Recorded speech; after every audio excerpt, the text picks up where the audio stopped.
Everybody stand back! See?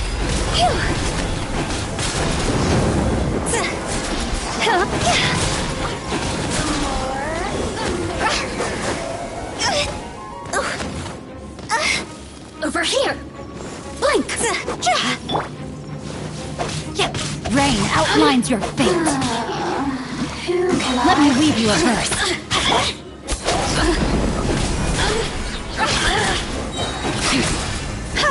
Over here!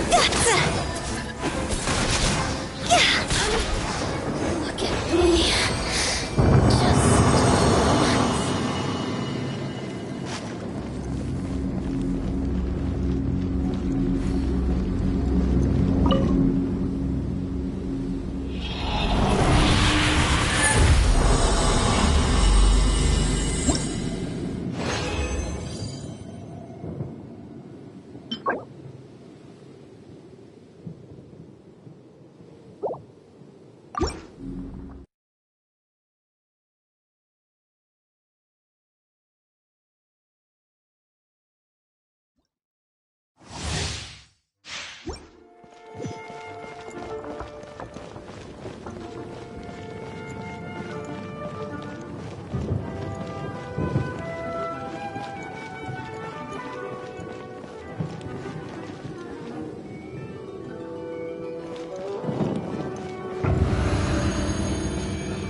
Silly Billy Hilly Churl.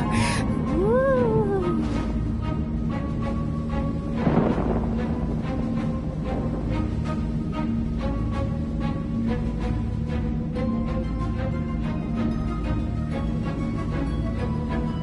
One client, two clients, three clients.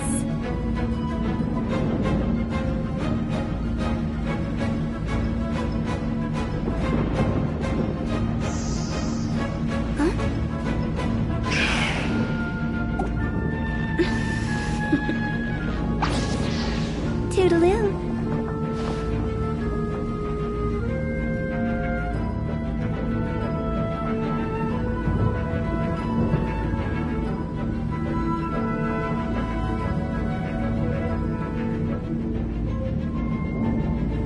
Silly churl, Billy churl, silly Billy Hilly churl.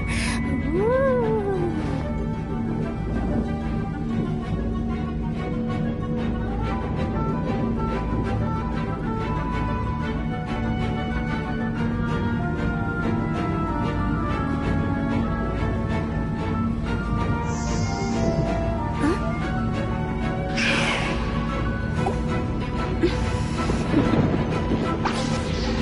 Toodaloo.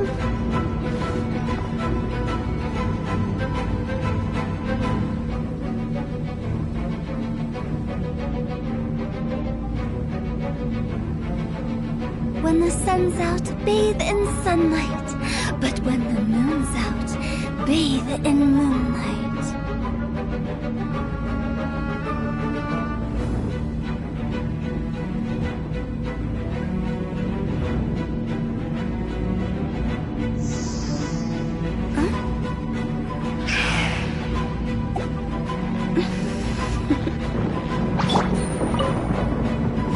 Are you Things are about to get dicey.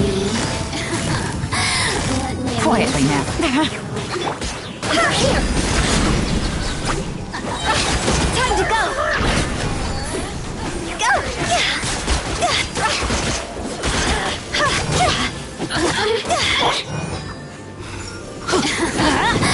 Let me amuse myself. Going in! Look at me. No, my sword!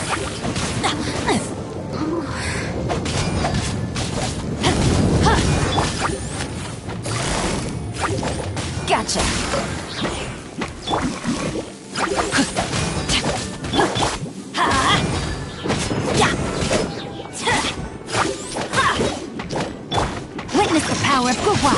Huh?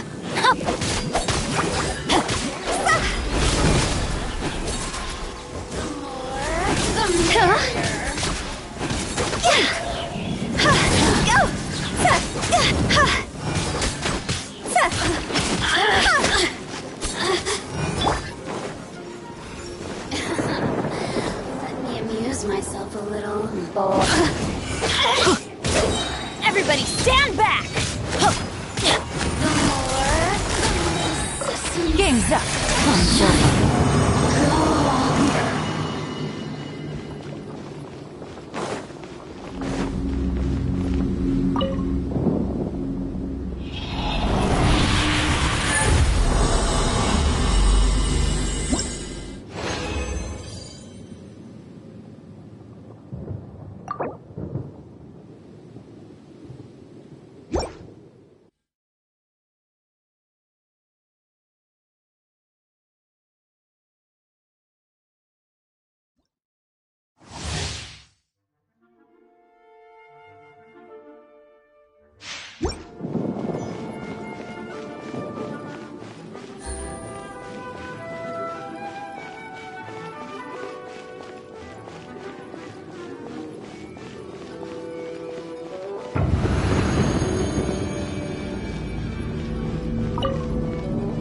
Are you here to play with me? Quietly now.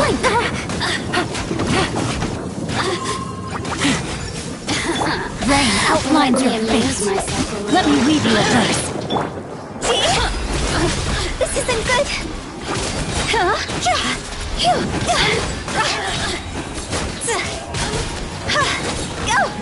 Higher, higher, hands on fire!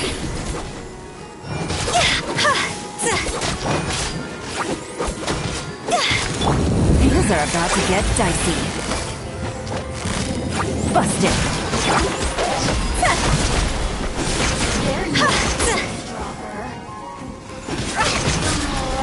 The merrier.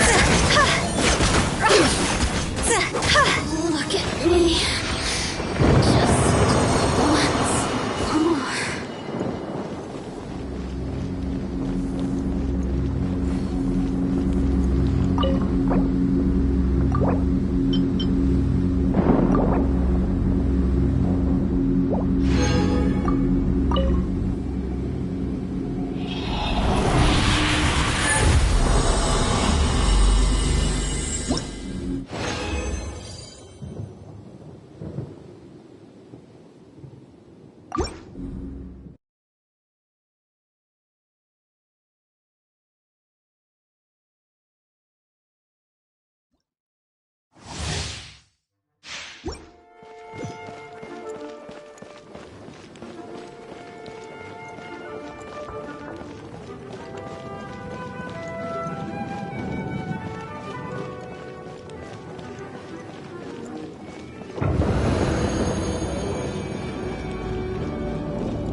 There you are, eavesdropper.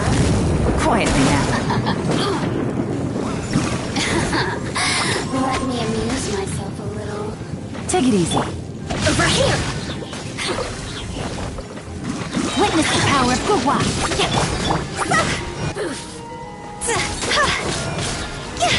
Time to go! Over here!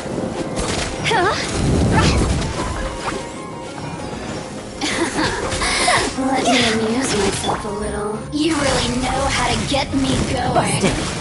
Look at me. Let's light it up! Are you?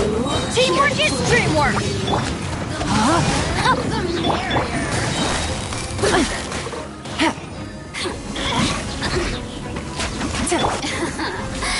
Let me amuse myself a little. Ring cutter. Over here.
Gotcha.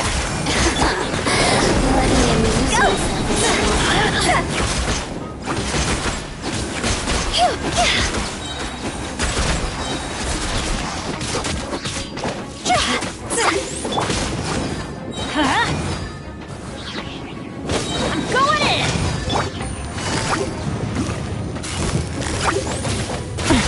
Gutsy. No, my sword. Let me weave you a verse.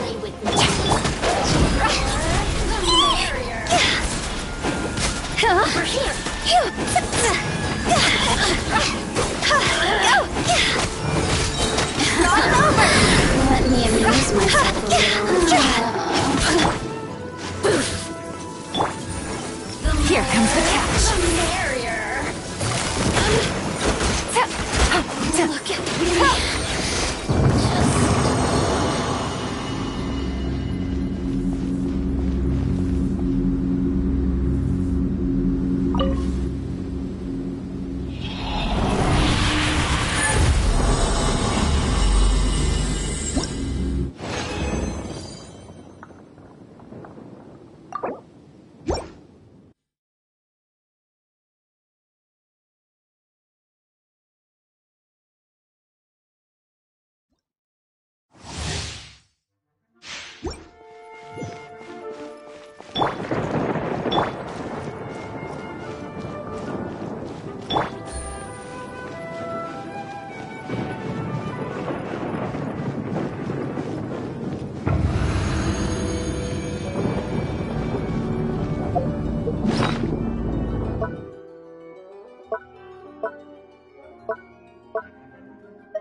Eavesdropper.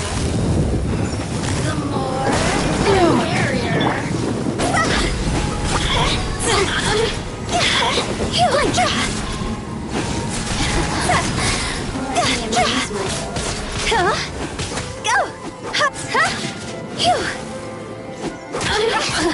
Over here.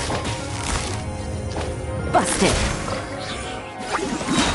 Things are about to get dicey.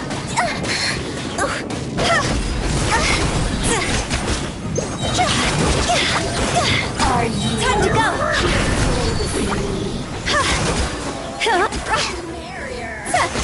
Blink!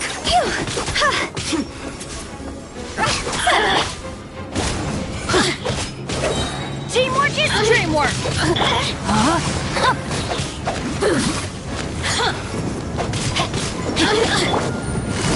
Quietly now. Blink! Here comes the catch.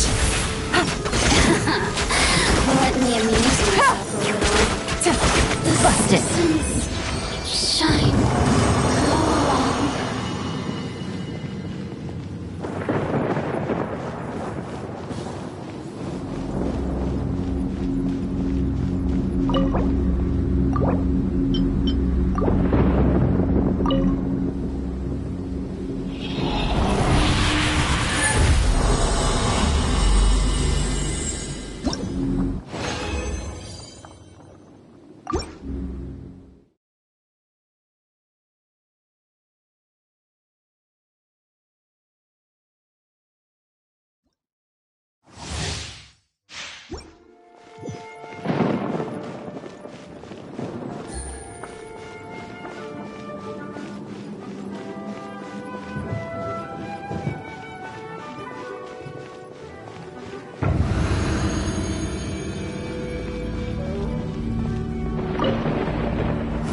There you are, eavesdropper. frother.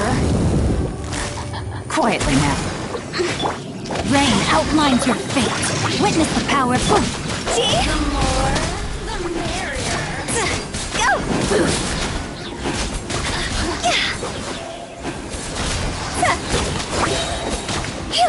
Cross over!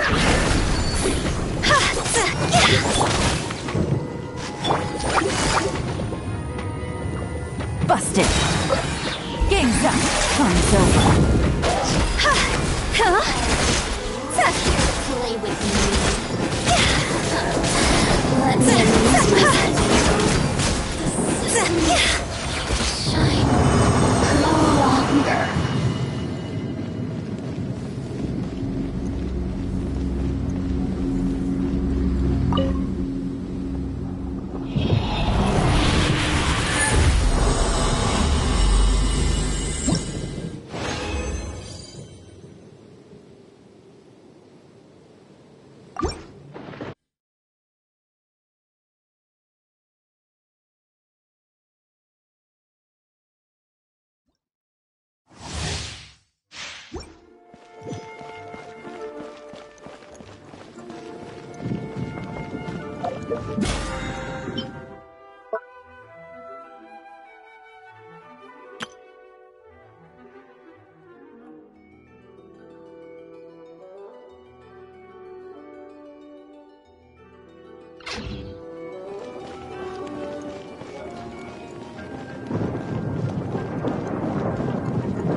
There you are. Things are about to get dicey. Gotcha. Let me amuse myself a little. Time to go.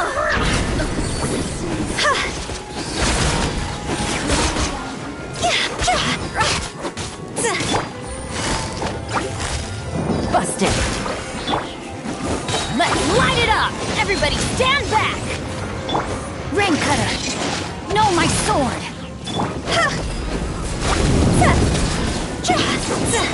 The merrier. Cross over.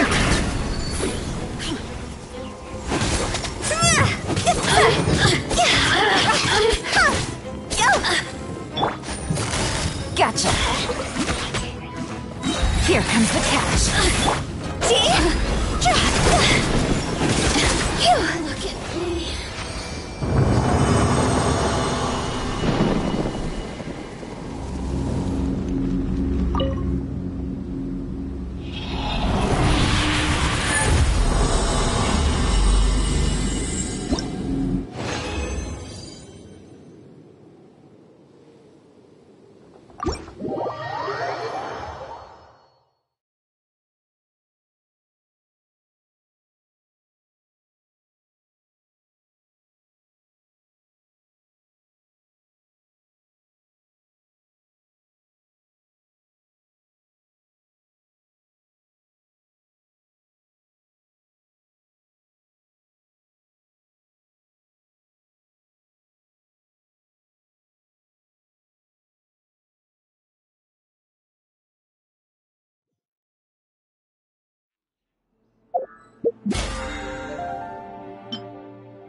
Silly.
Toodaloo. Oh, what should I try this time?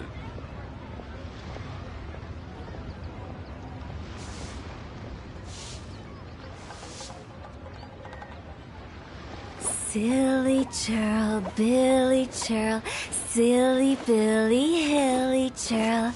Woo!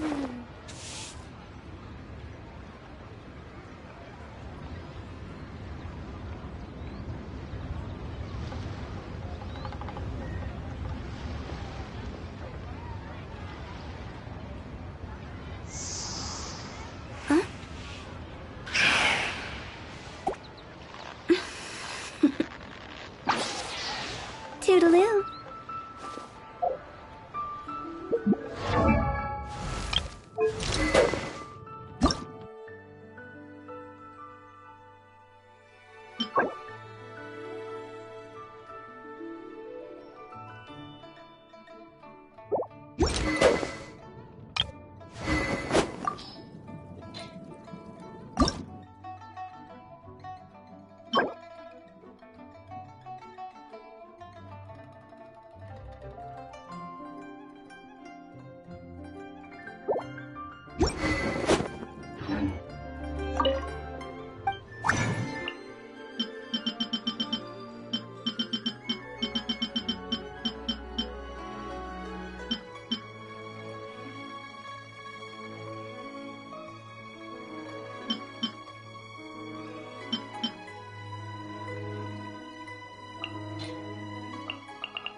Benny's Adventure Team, assemble!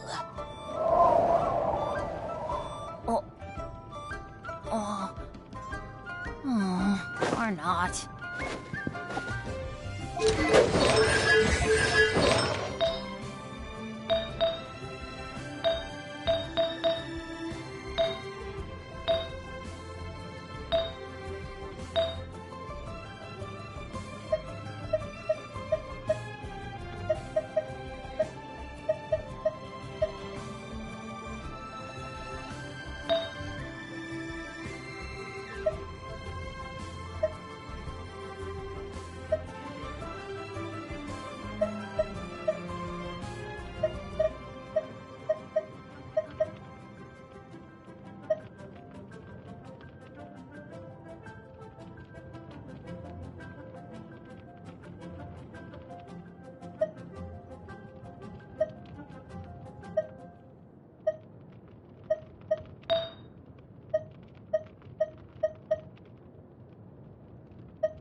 Good roll.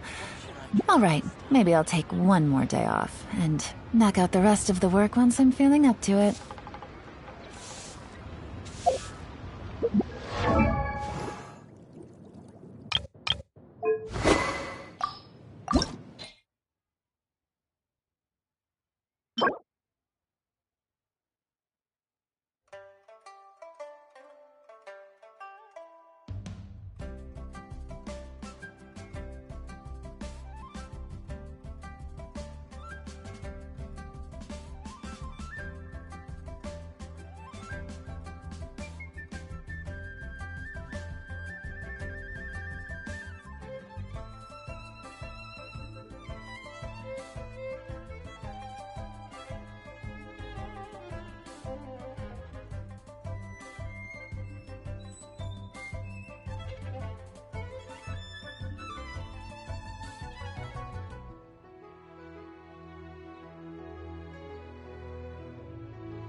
I'm not used to it at all.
Benny's adventure team, assemble!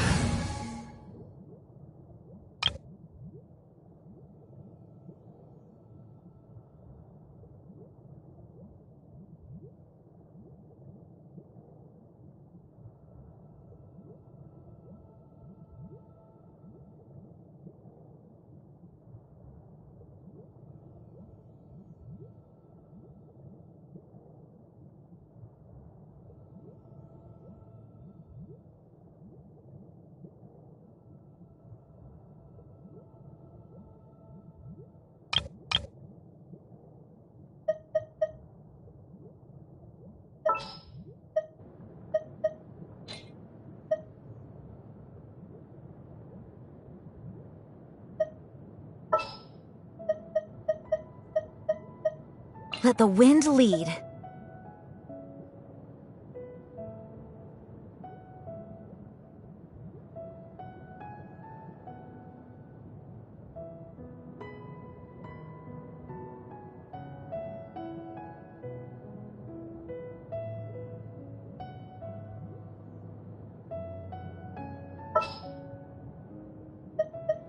Send one, send 'em all.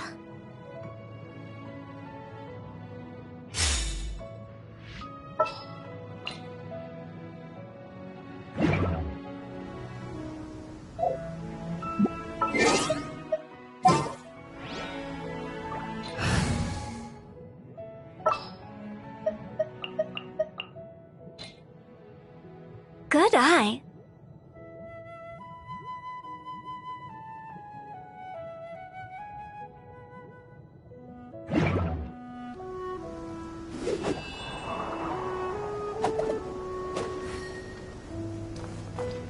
Time to go.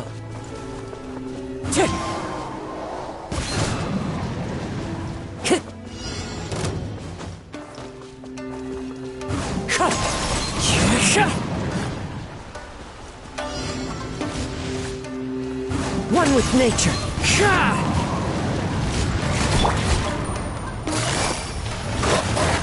Busted. The wind knows me.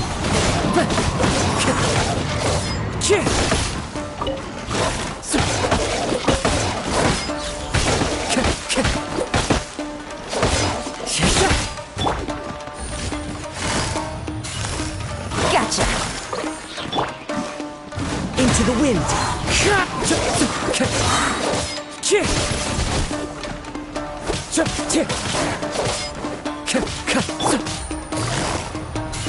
Quietly now. One with nature.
Wind, hear me!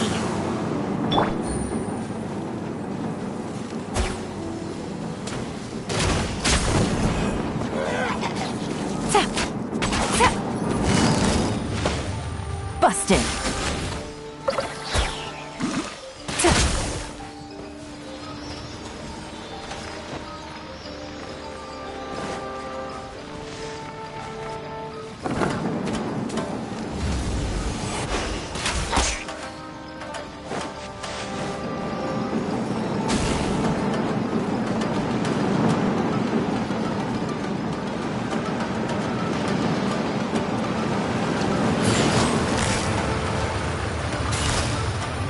Gotcha. Into the wind. Fallen leaves, adorn my night. Time to go.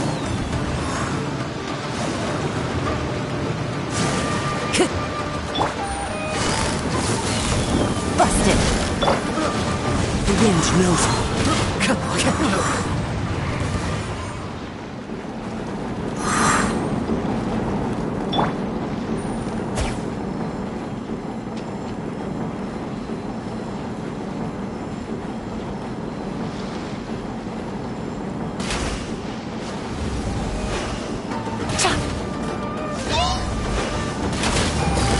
Quietly now.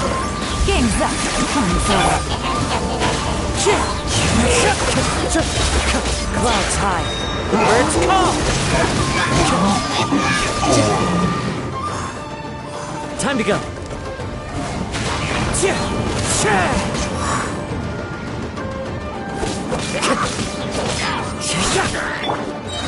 Busted.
Gotcha.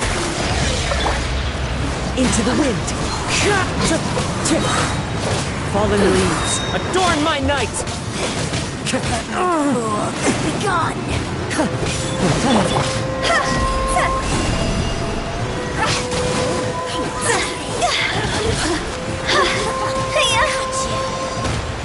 Majesty's power flows through me! Empire dance on fire!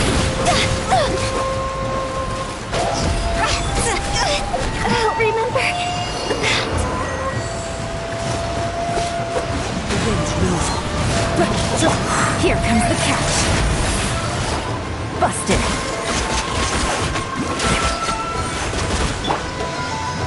Into the wind. As one with wind and cloud. In this body. This is the end.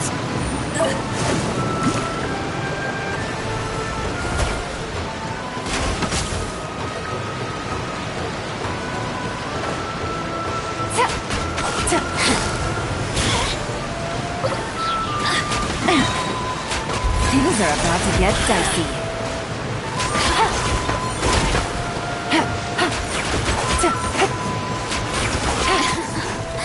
Let me look at me. Just once more.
One with nature.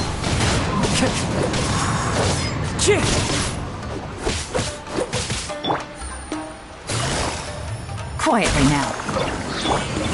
Into the wind. Fallen leaves, adorn my night.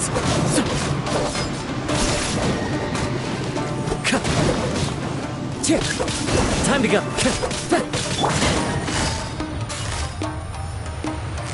Busted. Game's up. Fun's over.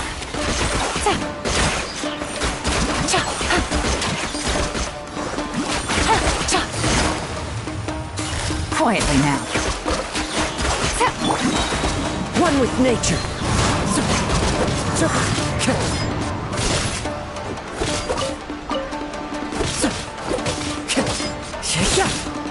The wind knows me.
Traveler, Paimon, it's been a long time. Oh, hey, Hoishin! Long time no see! Fancy meeting you here. How's work these days? Thanks to the help of people like you and colleagues like Ganyu, better all the time. But I've been feeling distracted at work lately. I just feel constantly agitated.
It's a long story. But my father, he's thinking of stepping down from the Tianshu position due to health issues. Huh? What's wrong with Uncle Tian? Nothing specifically. He's not unwell. He says he's just increasingly low on energy these days. He's always said, old age comes for us all in the end. Still, I just can't help but feel a little emotional watching it happen to him. Anyway, my father's currently on the second floor of Yangsheng Tea House. Why don't you come pay him a visit with me? He seems very fond of you, too. I'm sure chatting with you will make him very happy. Sure, let's go.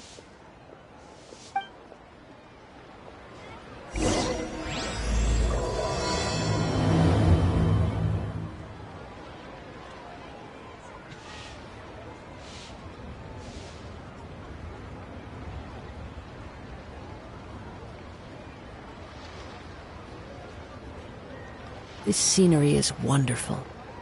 Surely enough to convince anyone to become a wanderer.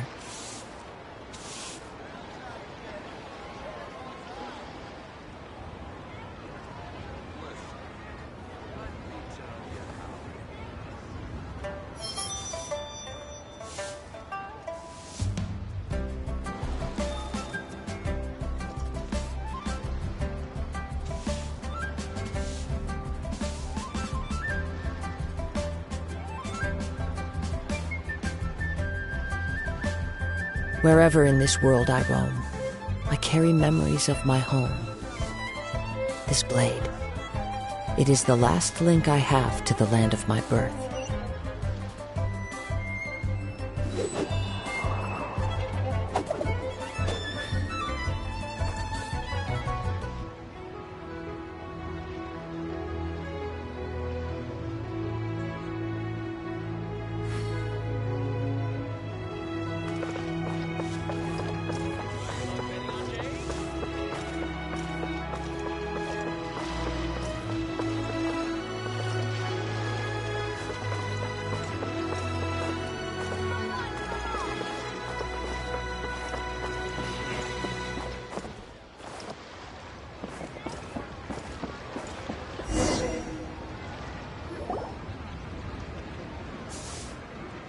Uncle Tian, we're here to chat with you. Oh? What a lovely surprise. Welcome. Oishi, why don't you go downstairs and get the shopkeeper to make us a fresh pot of tea?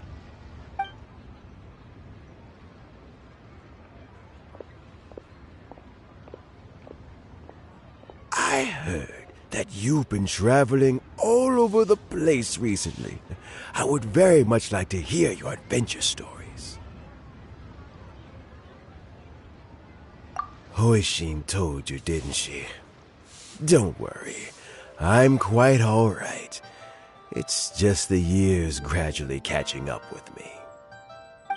As I grow older, I'm starting to find that with many things, though the mind is willing, the flesh is weak.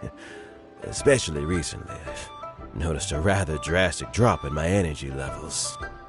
I am still very much in good standing as the Tianshu today. Nevertheless, I wish to pass on the position before my mental acuity begins to decline beyond redemption. How difficult is it to transfer the Tianshu position? Oh, well, you see, the Tianshu is a rather unique position among the Liyue Qixing. Historically speaking, the Tianshu rarely appears in public. We stay behind the scenes, planning and giving advice, so a public selection process would not be suitable. We also want to keep any prospective Tianshu candidates free from influence by outside forces, so we tend to be as discreet as possible in their assessment and appointment. For these reasons, the incumbent Tianshu typically recommends their candidate of choice, and this is then approved by the other Qixing members. So in other words, You pick someone, and then Lady Keqing, Lady Ningguang, and the other Qixing appoint them? Correct. Unfortunately, due to my health, I won't be able to assess every candidate myself. Not to despair, however, because I found someone exceptionally capable to act on my behalf as assessment officer. In fact, I believe you recently became acquainted with her yourself. Oh? Who is it? I'm heartbroken. I thought it might take you a little longer than this to forget all about me. It's Yelan! Jackpot. Uncle Tian here asked me to assess 3 candidates for him. Fancy joining me? You'll be among the first to get to know the next Tianshu. Might be a good opportunity for you. What do you think?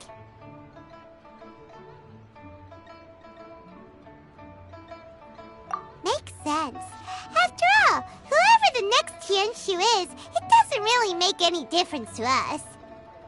Still, Paimon's really curious to see which candidates Uncle Tian picked, so let's go take a look. Alright then. Though, I gotta say, Uncle Tian, you say you're into behind-the-scenes planning? My work's of the covert variety, too. Don't you think I might make a good Tianshu? Huh? Yelan, you want to be the next Tianshu? I'm not opposed to the idea, but I suspect Ningguang wouldn't let you go very easily after how long you've been working together. So, how about this? If your investigation reveals that none of the other candidates are qualified for the position, I'll recommend you for the job. Deal. Well, you guys take your time. Everything's all set for the assessments to go ahead. Meet me on the first floor when you're ready. Until then, have a pleasant conversation. Oh, and no need to pay for your tea. As the new owner of this fine establishment, this runs on the house.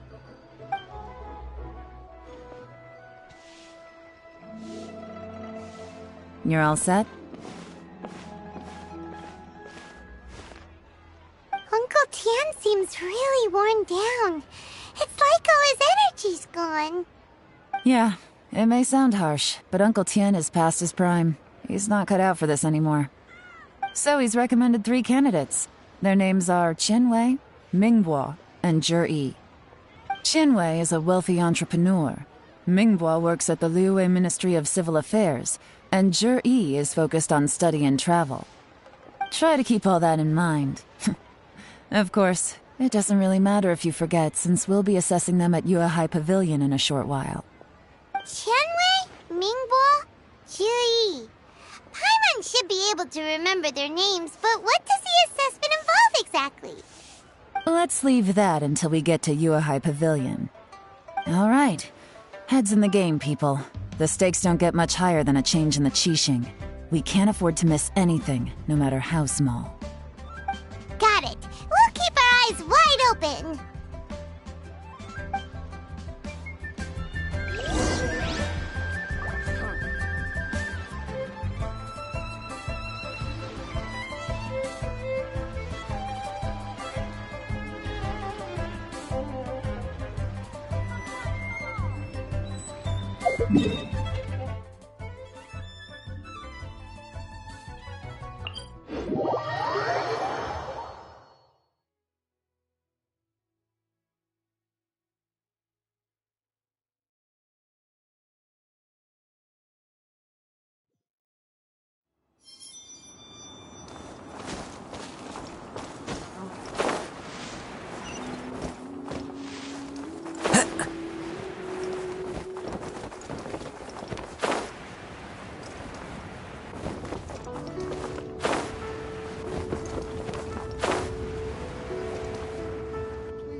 My legs are getting sore.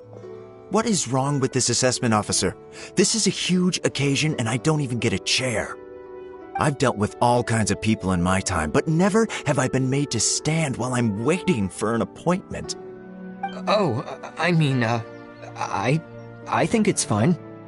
That's called being complacent. If you're happy to just accept the way things are, you'll never be able to change anything in the future. Oh, come on. That's just... Now you're just... being unreasonable.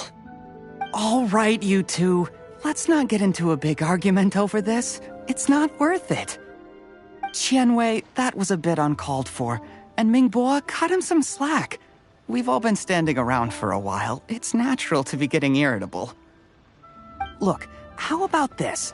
There's no rule saying we're obliged to stand up while we wait, so why don't we borrow some chairs from the guild nearby? Fine.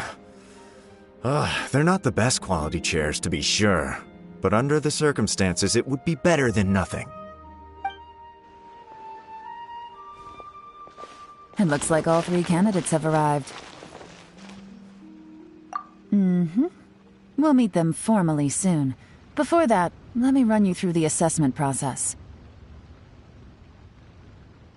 I've split it into 2 stages: current affairs and planning, and face-to-face interview. In the first stage, candidates are required to submit a manifesto for Liyue's development.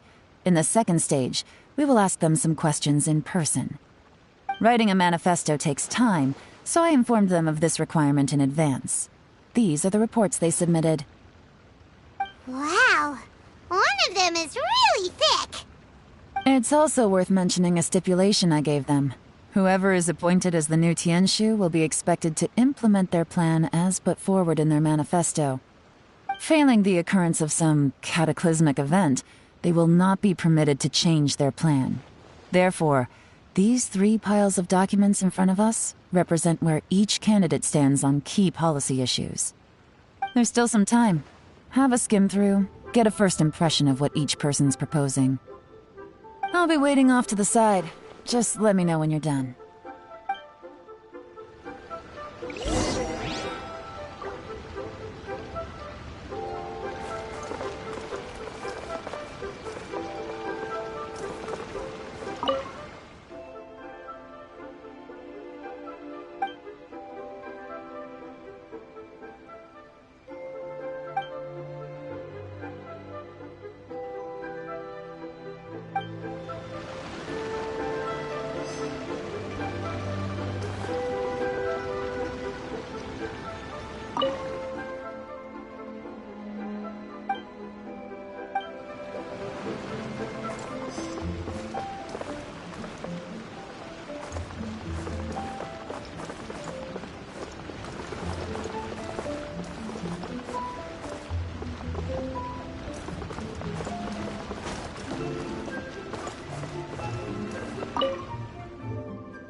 Finished, huh? What did you think? Everyone took it very seriously. Of course they did. They have the chance to be picked as the new Tianshu, so you can bet they're putting their best foot forward. And keep in mind, whoever gets in has to execute their plan as written. Nobody wants to have any regrets.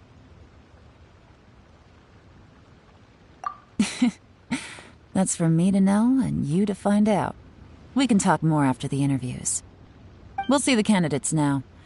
Let's do one at a time. Start with Qianwei. Yes, ma'am.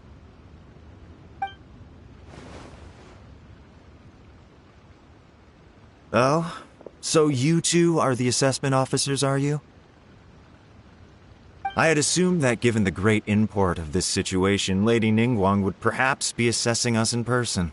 I certainly hadn't imagined I'd be seeing 2 entirely unfamiliar faces. I trust you've read through my manifesto? I'd be more than happy to clarify any details you found difficult to grasp. It was written with an expert audience in mind, after all. Mind your tone, mister! Relax. It wasn't intended as a personal slight against anyone in particular. I was simply stating a fact. Cloud Retainer? You know this Adeptus? Oh, yes, I remember now. You must be the traveler that people are constantly talking about. With your sterling reputation, you must have a respectable level of erudition. Perhaps you will be able to understand the concepts I have put forward. Although I shouldn't get my hopes up. Oh, is it my turn? Yes. Please introduce yourself. I'm, Mingbo. I work in the Ministry of Civil Affairs. I've worked there for, 9 years, 5 months, and 3 days. In that time, I've handled, 2,347 cases. I have 12 active cases at the moment.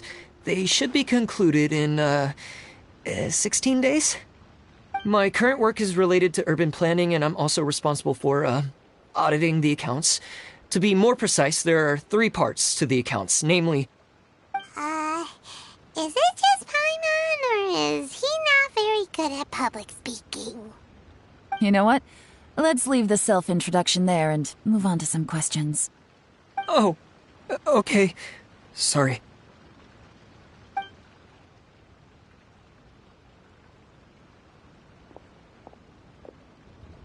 Hello. Not gonna lie, I'm feeling a little nervous. What would you like to know? You're here to assess me, so ask away and I'll answer your questions to the best of my ability. Your manifesto is very wide in its scope, but you don't seem to be personally involved in many of the specific fields. How can you be sure that you have the ability to put your plan into action? Very fair question. I completely understand where you're coming from. But I'm confident in my plan. I've visited many different places, talked to lots of people with far more expertise than myself, and my manifesto is the conclusion of these efforts.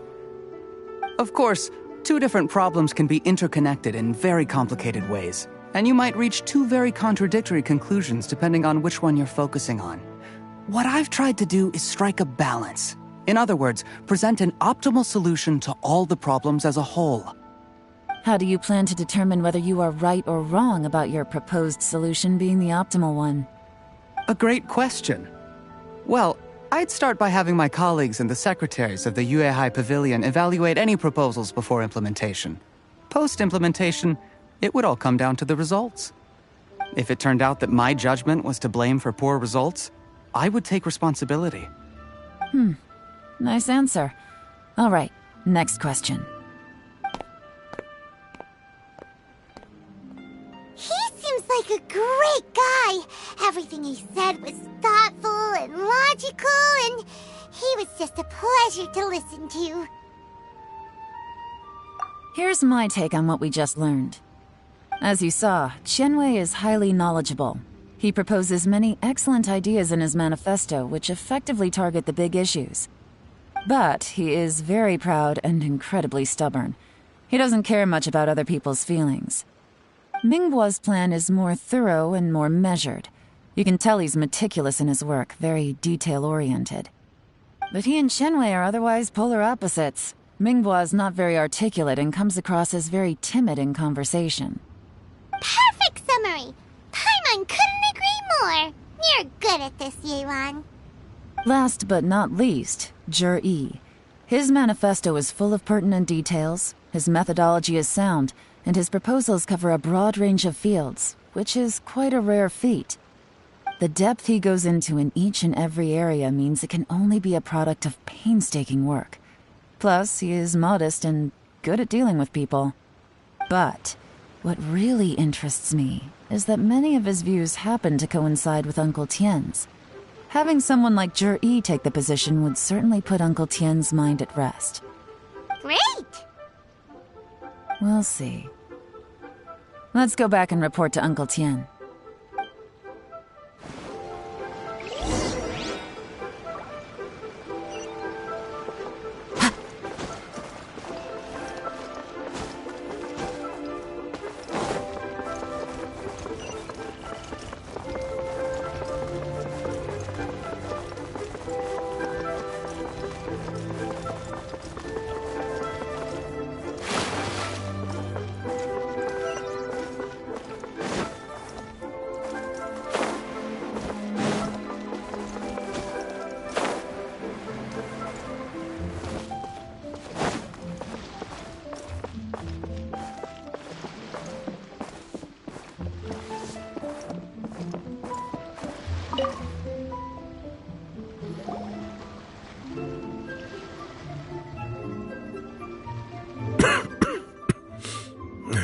I see.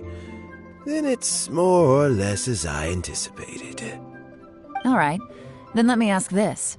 The ideas in Jur-E's manifesto are very similar to your own. Is there any particular reason behind this? Oh, I didn't want to say anything when I gave you the list of candidates, for fear of affecting your judgment. But I can tell you now. Those 3 candidates have all studied under me in the past. It's only natural that they share some similarities with me. But Xian Wei went on to focus on his business, and Ming Bo has always been occupied with his work at the Ministry of Civil Affairs. Of all of them, Juri was with me for the longest duration. Whoa! So how did you get to know them all, Uncle Tian? Chen Wei was referred to me by an old friend. Ming Bo came to my attention in the course of my work, and as for Juri, that was pure happenstance. We first met while fishing, and gradually as we got to know each other, we started discussing all sorts of topics. Juri came from a poor family, and his parents died when he was very young. But he was a gifted student and a fast learner. He reminded me of a younger version of myself, so I started out giving him a few words of advice when we were out fishing and noticed how quickly he got on. Quite. And now, all of a sudden, he's grown into a mature young man.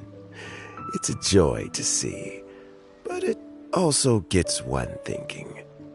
The young are growing up, and I am growing old. How time flies. No one can escape the cycle of life. I don't know, Uncle Tian. You still seem in pretty good shape to me. You might have another few years of work left in you, don't you think? Oh, you. There's really no need to console me. Having less energy than I used to isn't such a bad thing. It just means I finally have a good reason to retire and spend my days doing what old men like me should be doing. Going fishing whenever I feel like it. Sounds like you sure love fishing, Uncle Tian. Ooh, there's nothing quite like fishing to pass the time. Ooh, and freshly caught fish, they make the most beautiful fish soup with barely any preparation required. Fresh fish soup. Sounds tasty. Doesn't it? Also, some time ago, Juri purchased a very special recipe from an old fisherman.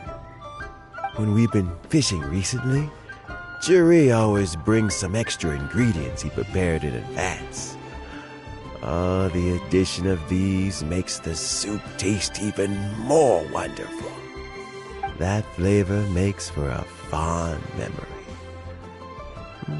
But at my age, who knows how many more chances I have left to taste it again. Oh, can Paimon come next time too? Paimon really wants to try it. Let's get back to the matter at hand. Uncle Tian, we've reported back. Do you have a verdict? I appointed you as the assessment officer, and I trust your judgment. Had you not asked me why Juri's ideas were so similar to mine, I was not going to mention my history with any of them. This decision must be guided by what is fair and right. Please disregard all other considerations and make your final decision only after a thorough review of each candidate's talents and capabilities. Remember, you must be thorough. Understood. Come on, let's go talk somewhere else. Bye-bye, Uncle Tian. Look after yourself.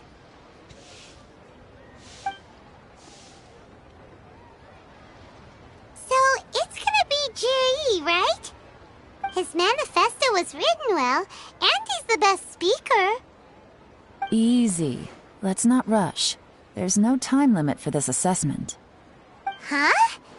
So, are you gonna give them more tests or something? No, nothing like that. The assessment itself is complete.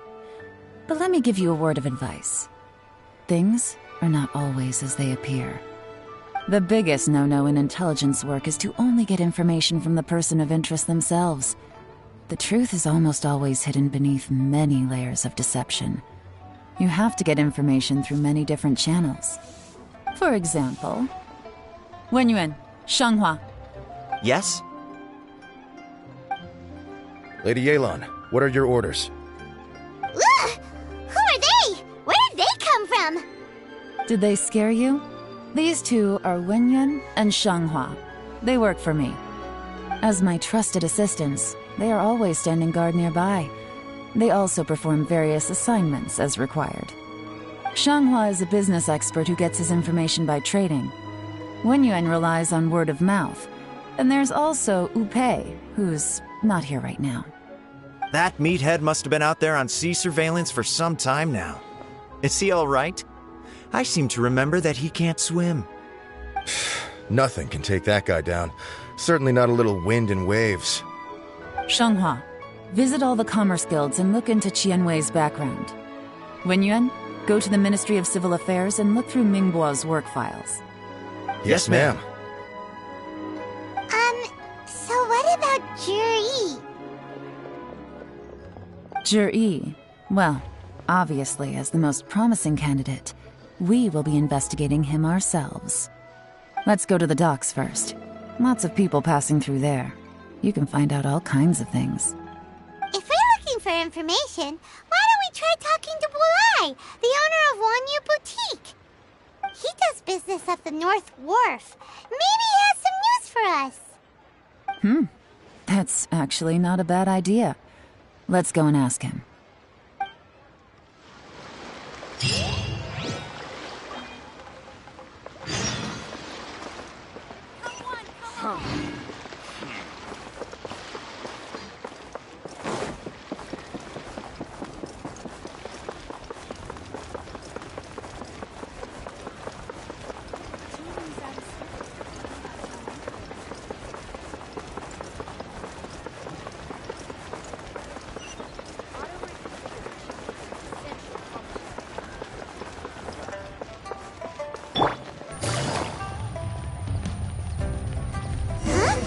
What's Bulai doing?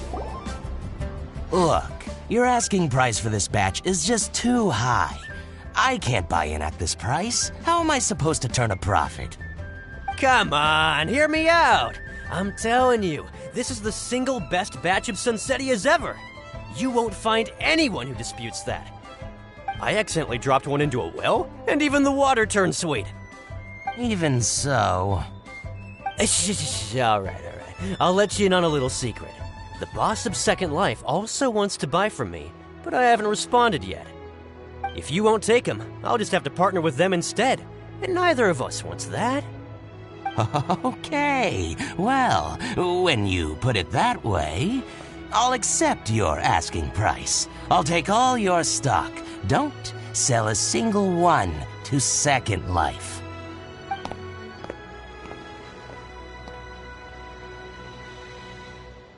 Oh, what are you doing here? And to be clear, these Sunsettias are mine. I got to them first. Don't get any ideas. Actually, we want to ask you about a guy called Juri. Have you heard of him before? Juri? Yes, he's quite well known. I've heard a story about him. They say he was born into poverty. His parents died when he was young, and he was treated cruelly by the local community. One of his neighbors was terribly rude to him all the time, but Juri never retaliated.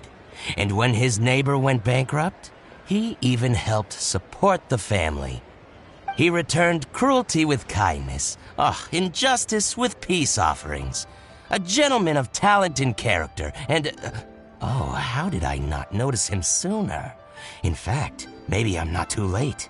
If I could hire him to be the brand ambassador for Wanyu Boutique. He sounds like a decent man. We can finally breathe a sigh of relief.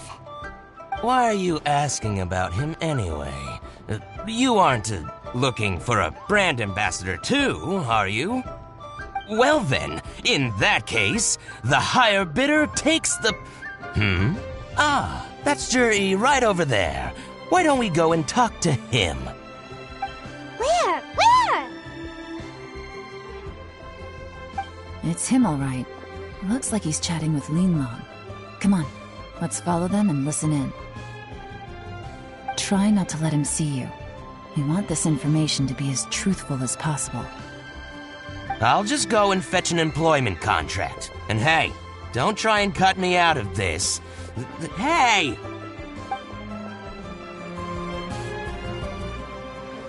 I understand. Let's walk and talk.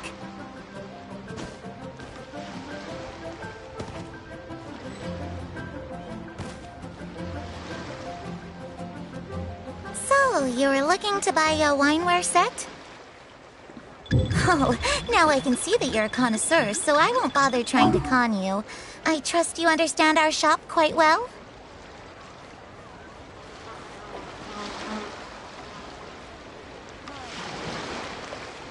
The truth is, an old friend of mine who... What's the hurry? Don't get too close, or he'll see you.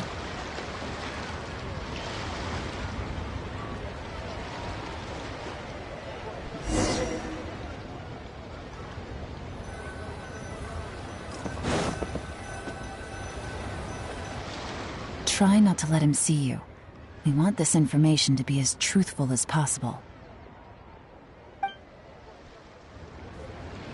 I understand. Let's walk and talk.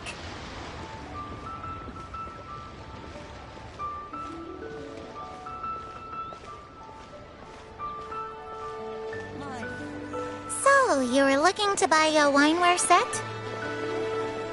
Oh, now I can see that you're a connoisseur, so I won't bother trying to con you. I trust you understand our shop quite well?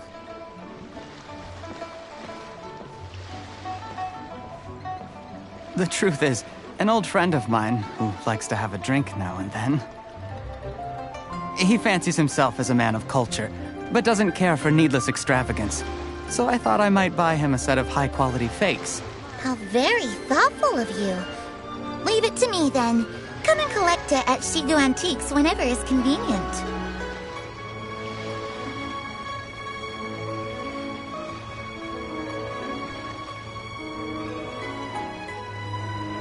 Thank you very much, Miss Linlong.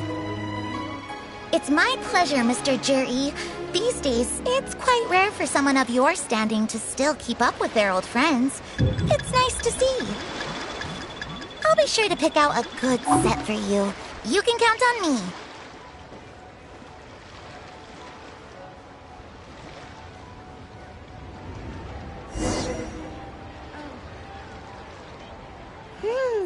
Juri seems to get along really well with everyone. Are you satisfied now, Yelan? Seems like everyone thinks Juri's a great guy. We shouldn't jump to conclusions just yet. Let's go check out the wharf where he usually goes fishing. Do we have to? Wait, you're not just trying to dig up some dirt on Juri because you want to be Tianshu yourself, are you? Maybe I am. Maybe I'm not. But hey, if I do become Tianshu, I'll look out for you guys. You'll be able to try all the finest food for free. How does that sound? We will? Well, come on! Off to the South Wharf we go!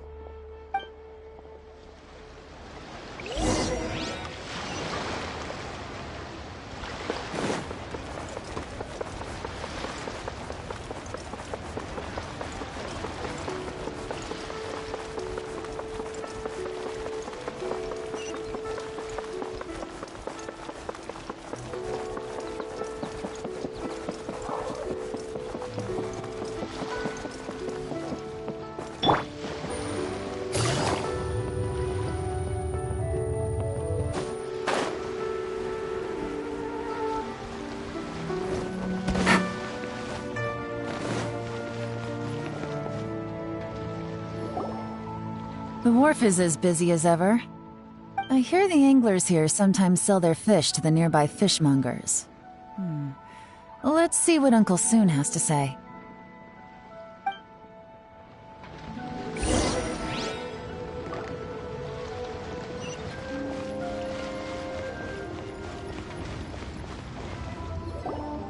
Welcome. What would you like to buy today? Sorry to interrupt. We're actually members of the, Liyue Anglers Association, and we just wanted to ask a few questions about someone. We've heard about this young man called Zhi, who's supposed to be a fantastic fisherman. Just wondering if you happen to have heard of him? Whoa! Yeon made up a whole fake identity without batting an eyelid! Ah, yes, Zhi. He's been making quite a name for himself recently. I've got some friends who travel all over the place, and they tell me everywhere they go they meet someone who's heard of him. Apparently, he had a rather tough time growing up. Had to work several jobs alongside his studies to make ends meet. How does that saying go? What doesn't kill you makes you stronger. Well, if there's anything to that logic, he's sure to be phenomenally successful one day. Yeah, we think so too. But I'm afraid your Anglers Association might be in for a disappointment. Oh? Why's that? He's good at a lot of things, but fishing isn't one of them. He fishes at the wharf and sells what he catches to me on occasion. His catches are always mediocre. Not terrible, but equally nothing to write home about. If you're looking to recruit some new members, though, I do know a few top anglers I could put you in touch with. That sounds fantastic. I've got a couple of other things to attend to right now, though, so why don't I come back some other time and we can chat over a drink? Sure thing. See you. Everywhere they go, they meet someone who's heard of him. Come on, let's keep asking around.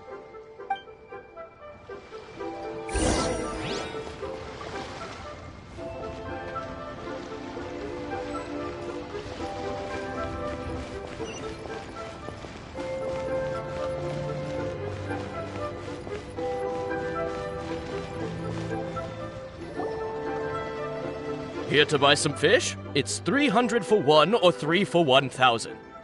You better hurry. When they're gone, they're gone. Hello, we're from the Society for Fish Price Research. We'd just like to ask a few questions. Wow, she switched identity again!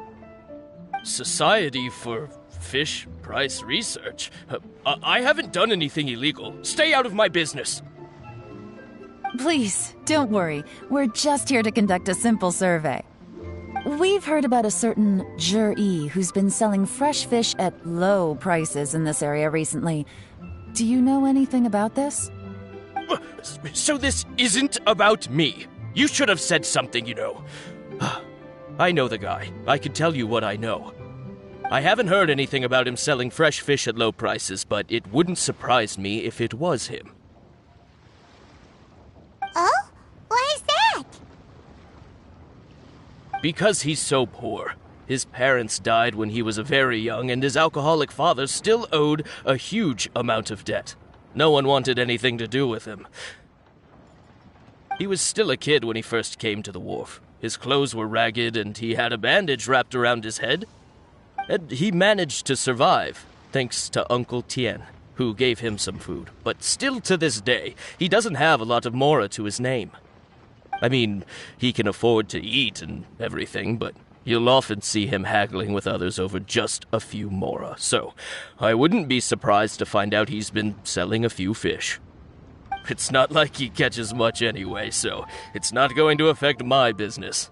Don't tell him I said that. You'd rather he didn't know? Well, I spoke to him once, briefly, and I just had a feeling that he really cares what other people think of him.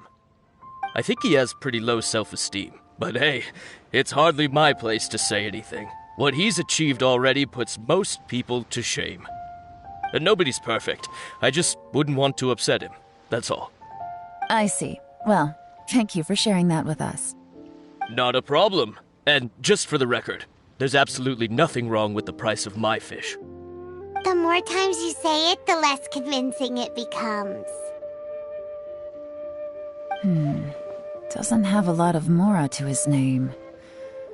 Okay, let's keep going.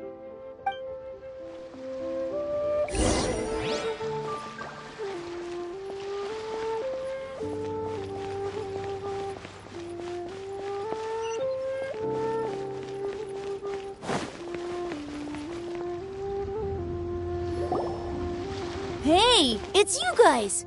Wait, what's the phrase? Oh yeah, honored to meet you. What brings you to me? The truth is, we are but newcomers to this territory. We heard tell of a great martial artist, Master Dugu, who knows everything there is to know. Hence, we sought you out to ask for your guidance. Really? People said I know everything there is to know? But of course. We also heard that Master Dugu is a kind and virtuous swordsman who never turns away anyone who comes with questions. Great! So what do you wish to know? Nothing happens on this street that I don't know about. Now she's lying to a kid. So, Master Dugu, have you heard of one by the name of Jur-E? Sure have. You mean that guy that all the grown-ups are talking about these days? I've heard many tales of Juri. For example, I can't remember. Probably 'cause it's nothing that important. I prefer stories about sword-fighting heroes. Oh, I can completely understand that. Then let me ask you this. Do you remember roughly when the grown-ups started talking about Jur-E? Oh yeah, I know that. It was about 2 or 3 months ago. Before that, people always used to talk about Juri in a kind of nasty tone of voice. But 2 or 3 months ago, suddenly everyone started to like him. Sometimes he gives me candies, so I'm glad that people are starting to like him now. Just as I thought. Huh? What do you mean? I mean, just as I thought, Master Dugu is indeed as kind and virtuous as the legends claim. I'm not that great. Oh yeah, one other thing. These days, there's a lot of people I've never seen before talking about Juri stories in the street. They seem like nice people. Oh, definitely. Great! So next time I see them, I'll say hi. And I guess I can share some of my candies with them too. Certainly. You can also tell my friend in Yenshang Tea House about what they're up to. I'm sure my friend would also like to say hi to them. Thank you, ma'am. You're welcome. Well then, fare thee well, Master Dugu. Until we meet again. Any of that sound strange to you? Strange? What was strange about it? Juri seems to have a great reputation. Uncle Soon and Uncle Gao spoke highly of him, and Dugu Shuo seems to like him too. True. But the issue is, where did his sudden celebrity come from? It almost seems too good to be true. Sudden? Too good to be true? What do you mean? So he returns cruelty with kindness and had to work to support his studies. These are the kinds of things that make someone well known in their hometown. But Uncle Soon said even his friends who travel far and wide hear about him wherever they go. That's a little over the top, if you ask me. Do you remember what Dugu Shuo said about Jur-E's stories? Clearly they left him with a good impression of the guy. But beyond that, he wasn't interested in the details. That's the reaction I would expect from any normal person. Plus, there's the fact that all this praise of Jur-E has only been happening within the last 2 or 3 months. His childhood, his studies, the thing with his neighbor, none of these are recent events. So why are these stories only going around now? When you put it like that, it is kinda strange. Of course, if that's all there was to it, I wouldn't look into it any further. Jur-E was born into a poor family. Paying people to get his stories out there is within the rules of the game as far as I'm concerned. The problem is, do you remember what Uncle Gao said about him? He's stayed poor his whole life. Everything he's earned he's either spent on studying, traveling, or paying off debts. I don't think he has the mora to pay for a publicity campaign. Right, and that changes everything. It can mean a powerful faction is trying to gain influence over the Liu at Xixing. That's the worst-case scenario, but all too often, the most pessimistic speculation turns out to be closest to the truth. Someone's trying to gain influence over the Qixing? That sounds serious. What should we do? Even if we asked Zhiyi about it, surely there's no way he'd admit it.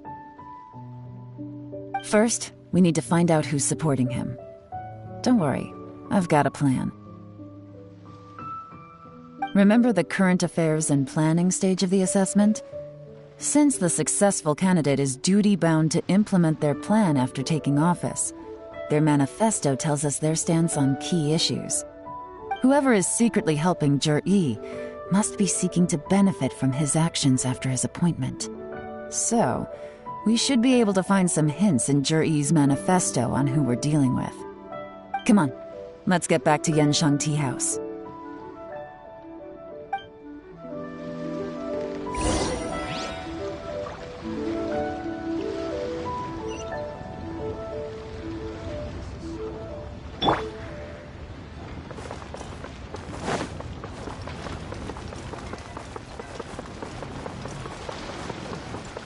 Hey, who's that skulking around?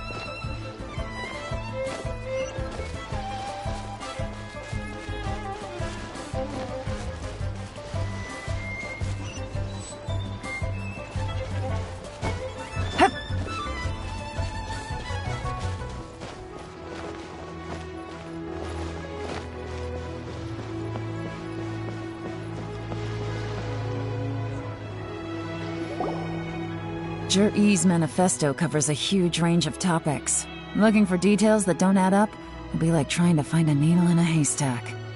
I'll divide the reports into 2 piles. You take one, I'll take the other. When we're finished, we'll put our heads together. Officially, the assessment is already over, and I'll be expected to announce the results before long. So we have to get to the bottom of this as quickly as we can. Yikes! We better hurry!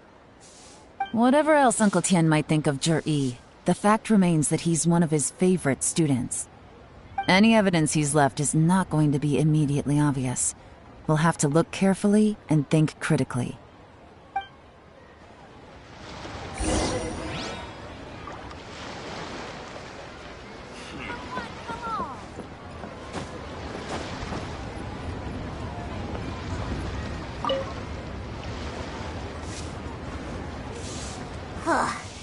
Even though Yelan took half, this is still a lot to get through. Well, we gotta start somewhere.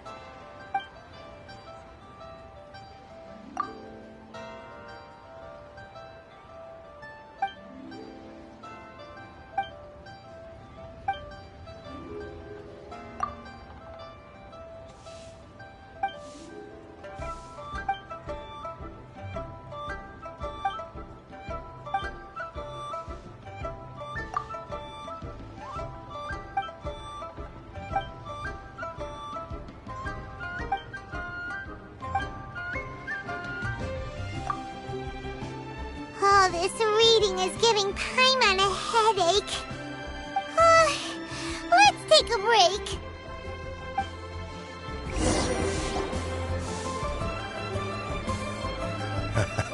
Looks like I'm the first one back, as usual. Oh, hey! It's one of Yelan's little helpers, Shanghua! If you're back, that means you finished investigating Tianwei, right? You betcha. I visited all the commerce guilds and gathered a wealth of information. Every time they asked me to leave, but I always had another trick up my sleeve. Don't drag this out. Just tell us your findings. Yes, Lady Yelan. To summarize my findings, most people who've had interactions with Qianwei will start out complaining about how proud and arrogant he is, but then go on to give a generally positive appraisal of him. The young master of the Feiyun Commerce Guild said that Qianwei appears arrogant, but he's very scrupulous in the way he works. Once he signs a contract with somebody, he treats them fairly regardless of their background. Who'd have thought? Is it possible that his reputation is fake? Is there any way you can check the accounts of the businesses under his name? In theory, that should be very difficult. But here's the thing. I asked around and found out that almost all of Qianwei's accounts are open to the public. Where he buys from and sells to should be confidential business information, but he doesn't seem interested in protecting it at all. Qianwei often sees business opportunities that others don't, but once he's made enough mora off of it, it's like he gets sick of it and releases all of his trade secrets. It's like he wants people to know that they still can't beat him, even if he shares all of his secrets. The fact that someone like that can still make mora is pretty infuriating when you think about it. What a strange guy. It's like he's not doing business to make mora, but instead... to validate his theories. No wonder his manifesto contains so many insights. It's all the result of his first-hand experimentation. I'm back! Huh? How come you're here? Why do you think? Obviously, because I possess superior skills and am always one step ahead of the competition. Well, when you're the competition, at least. You... Ugh, whatever. I'm not getting into an argument with you. If I hadn't had something else to take care of on the way, I would have been back long before you. Lady Yelan, I have finished investigating Mingbua. Well, we're all ears. The Ministry of Civil Affairs says that Mingbua struggles to get his words out when he gets nervous, especially when he's chatting with strangers. But after a few days of getting to know him, you can pretty much have a normal conversation with him. On the whole, the feedback from the Ministry of Civil Affairs was very positive. He always considers the things that everyone else overlooks. In your opinion, was the Ministry of Civil Affairs' appraisal of Mingbua at all exaggerated? I don't believe so. Mingbua is someone who has slowly but surely earned the reputation he has today. According to Miss Yu, the Ministry often gets Mingbua to take a final look at projects before they're implemented. People feel much more confident in something if it has his stamp of approval. Oh, and also, there was once someone in the ministry who was lying and cheating to try to advance their career. Mingbua gave them the scolding of a lifetime. Apparently, he can be terrifying when he loses his temper. I haven't seen it for myself, though. Whoa, that's hard to imagine. Like I said before, things are not always as they appear. Ah, so that's what you meant by that. Paimon's starting to get it now. Thank you both. You're free to go now.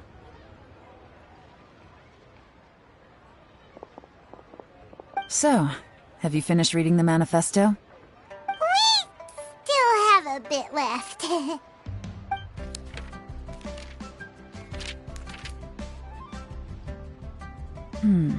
I can't see any immediate problems looking at the individual entries. The only one that strikes me as a little unusual is the Cheungshu Pool redevelopment plan. Cheungshu Pool has always been home to many secrets. Plus, Ajdaha once wrought havoc there, so there are even more secrets buried deep underground. At some point, a rumor began to go around that there is great treasure buried beneath Cheungshu Pool. A long time ago, with the approval of the Qixing, a mining team conducted an exploratory excavation there. So, did they find any treasure? None.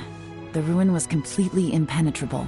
The only way they could have gotten through the solid rock would have been by blowing it open with a special kind of explosive. The technology wasn't mature enough at that time, so the excavation project was shut down and the treasure became a mere legend. Zhi Yi's manifesto focuses on solving problems, And this treasure hunt seems extremely risky. It seems out of step with the rest of his plans. Still, this one fact alone doesn't tell us much. Everyone wants to get their hands on this treasure. The treasure hoarders, the Fatui, even local Liyue factions. Did you find anything? Excavation, project, treasure? Did we read anything similar in our half of the manifesto? Oh yeah! Juri said the Blackcliff Forge workers should get right of first refusal if any suitable projects come up. Did he now? Well, that makes everything much clearer. So Juri wants the Blackcliff Forge to excavate the treasure of Qingshu Pool. Does that mean the Blackcliff Forge is Juri's secret supporter? No, not likely. I've looked into the Blackcliff Forge before. They aren't involved with any powerful factions at present. They do possess some specialized explosives, but it would seem more trouble than it's worth to put so many resources into a risky project like this. Still, since the clues are pointing toward the Blackcliff Forge, we should see where they lead. We may well find something new.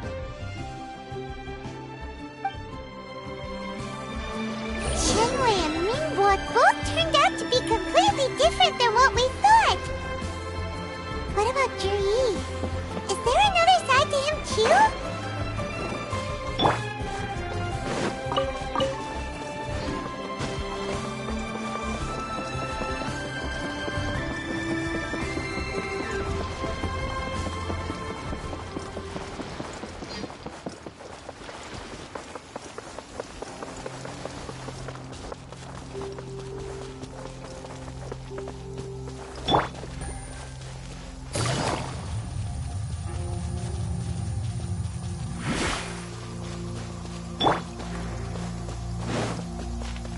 Taking a stroll in the middle of a downpour certainly rouses the spirit.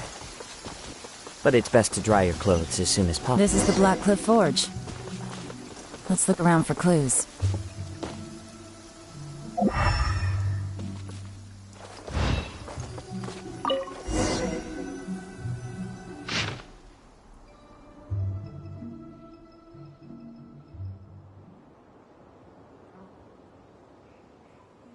What's this? A diary? From the back, it looks like a ledger, but it seems they also use it as a site log. We don't know who wrote it, but it's interesting, don't you think? These newcomers, who could have sent them?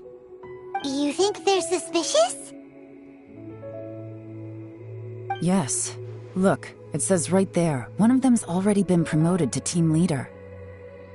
At this rate, by the time the Qingshu Pool redevelopment plan is ready to roll, they'll be the technical backbone of the team. That'll give them the chance to take a lot of liberties. They can copy any secret texts or steal any treasure they find underground. Imagine if we didn't suspect anything. By the time Juri recommends the Blackcliff Forge for the excavation project, at most we would maybe do a fresh background check on the place. No red flags if all they did was change some key staff. And even if we decided to vet the staff individually, they'd have had more than enough time by then to come up with fake identities. That's the advantage of planning this far in advance. It was a clever move. When you put it like that, it all makes sense. If we hadn't found this out, someone else would have stolen the treasure. So, who's really behind all this? That's a question for the newcomers. But let's start with that worker over there for now.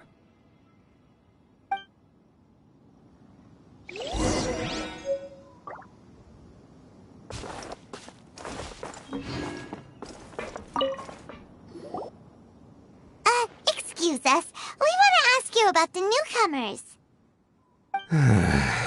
You want them to teach you or something? I gotta say, these newcomers are in tip-top shape. Fast learners, too. They're picking up all the skills unbelievably fast. My only complaint is that they're always going out drinking at night. But they never let us join them. I guess they just need some time to adjust. I'm sure we'll get to know each other over time. They go out drinking. This area isn't exactly renowned for the nightlife. I'm guessing it's a long trip to the nearest tavern. You got that right. They tell me they go all the way back to Liyue Harbor to drink at Wanmin Restaurant. It rained after work today, so they actually stuck around at the site for a while. But as soon as the rain stopped, they went out drinking again right away. Hey, you're only young once, right? I say, if they can hack it, let them at it. Interesting. Let's go talk somewhere else.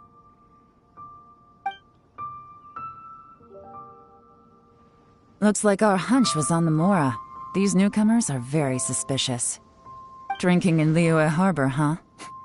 Some cover story. I'll wager they've been going to intelligence updates. Good thing it rained today. It means they'll leave footprints. I doubt they'd give themselves away that easily, but let's follow them and try our luck.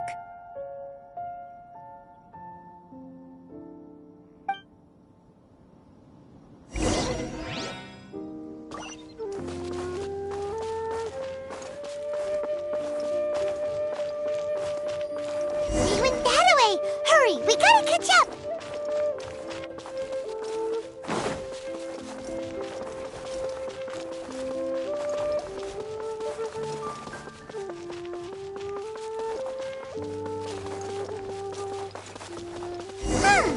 These footprints are heading towards Liyue Harbor. Maybe we were wrong about them. Just as I thought. They didn't go to Liyue Harbor. They went that way.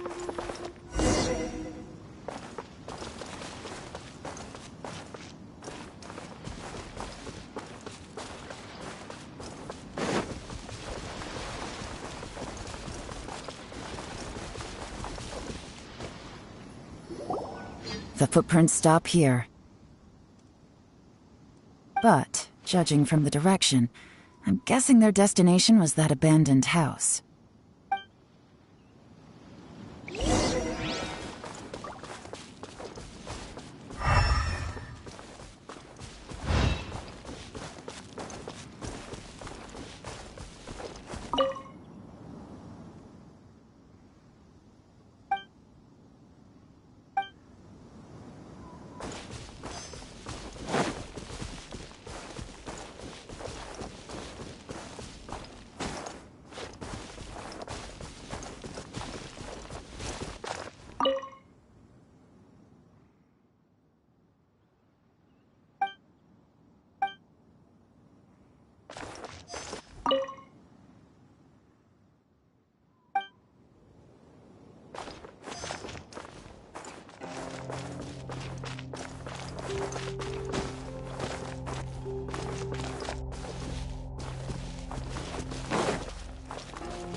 Looks like we were too late.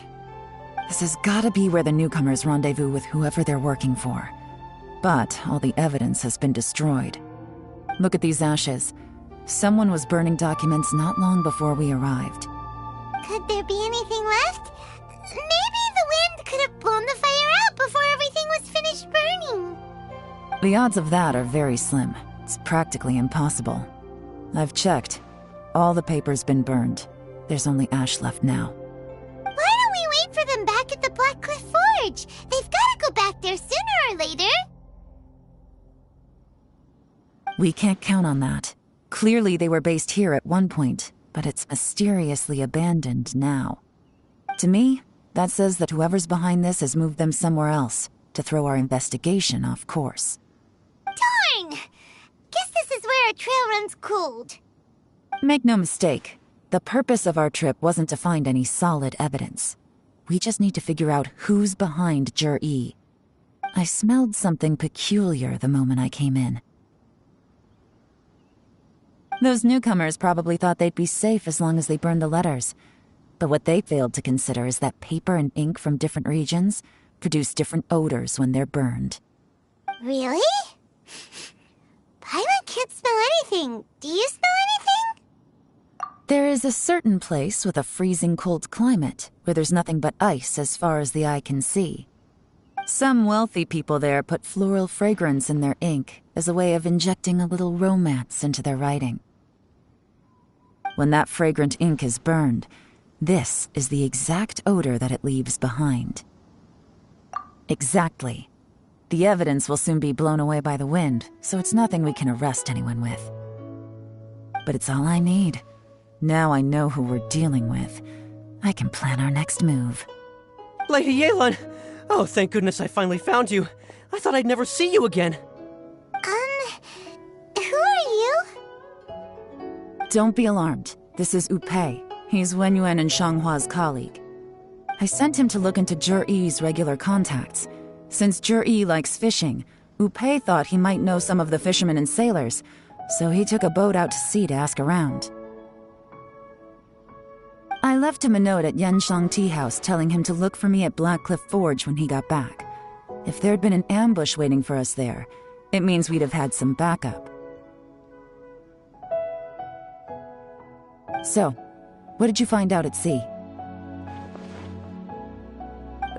Forgive my incompetence. I'm afraid I've come up empty-handed. I asked all the fishermen multiple times, but none of them had any interactions with Zhiyi before. Then the waves got so choppy I ended up falling overboard. Fortunately, someone managed to drag me out. When I got back, I heard that you'd gone to Blackcliff Forge and might need backup, so I went straight there as fast as I could. Didn't even stop to change my clothes. Well, Uncle Tian said that Zhiyi once bought a recipe from one of the fishermen. Did you hear anything about that at all? What? That's news to me. No, that's not possible. It's absolutely not possible. Lady Yelan, I'm telling you, I spoke to every single fisherman out there, and none of them mentioned anything about a recipe. Interesting. Then I wonder how that even more wonderful fish soup came about.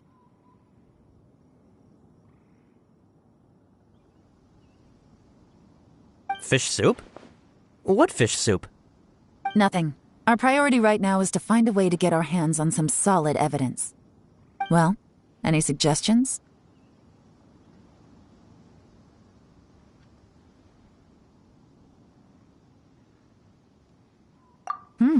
Not a bad idea. Upei, what do you think? Honestly, I've already tried following Zhiyi, but the guy's too cautious. Never meets with anyone suspicious. Okay, so tailing's out. No, we'll still need to tail him. But first, we need to do some groundwork. Groundwork? When you've worked in intelligence for a long time, you'll understand that no one can stay on high alert forever. Especially when he thinks he's about to win. Tomorrow morning, I'll announce his victory at Yuehai Pavilion. Take a guess what you think he'll do next. Be sure to arrive on time. You won't want to miss the show.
This scenery is wonderful.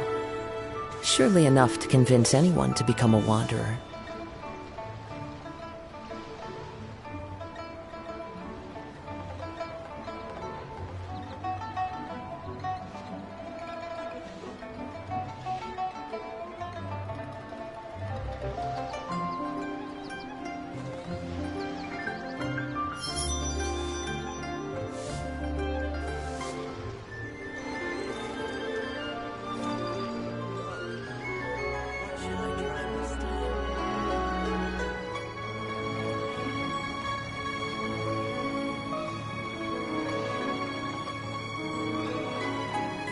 Wherever in this world I roam, I carry memories of my home. This blade, it is the last link I have to the land of my birth.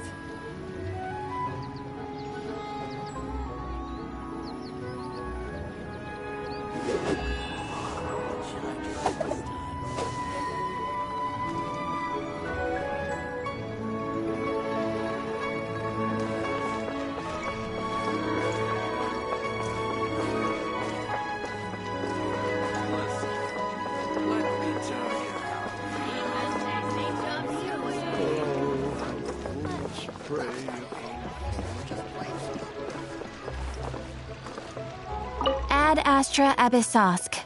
Welcome to the Adventurers Guild.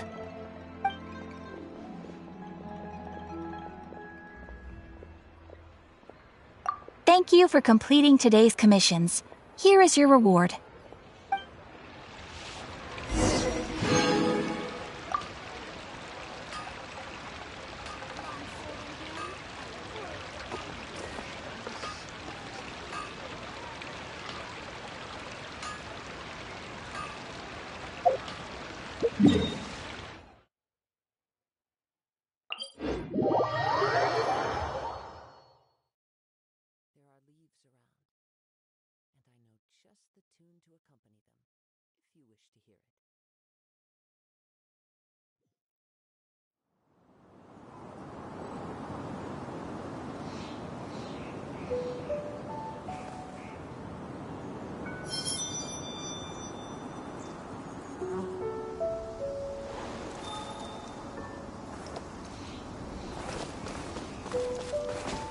Follow the wind.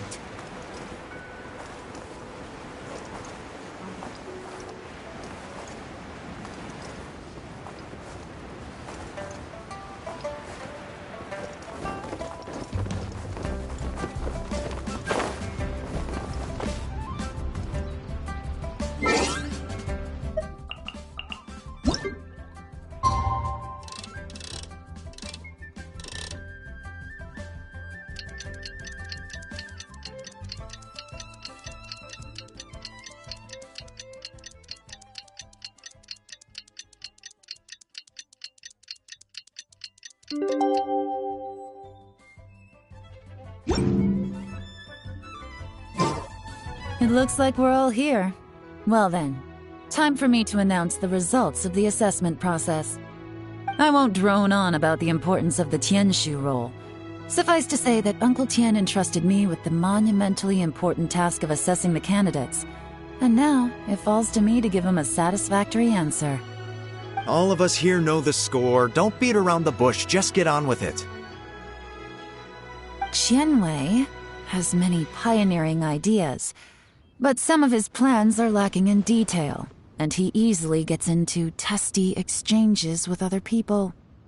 Mingbo is reliable, but not quite ambitious enough, and because of his personality, he struggles to win people over. In contrast, Zhi is evenly balanced across the board and enjoys an excellent reputation in Liyue. After much consideration, I have decided to recommend Zhi to the Liyue Qixing. What? Oh, congratulations. Thank you. Honestly, I'm a little surprised to hear my name being announced. In my estimation, all three of us are worthy candidates for the Tianshu position. As your competitor, I've become keenly aware of your great talents. Would either of you entertain the possibility of working with me in the future and taking on some of my workload? I'll have to see.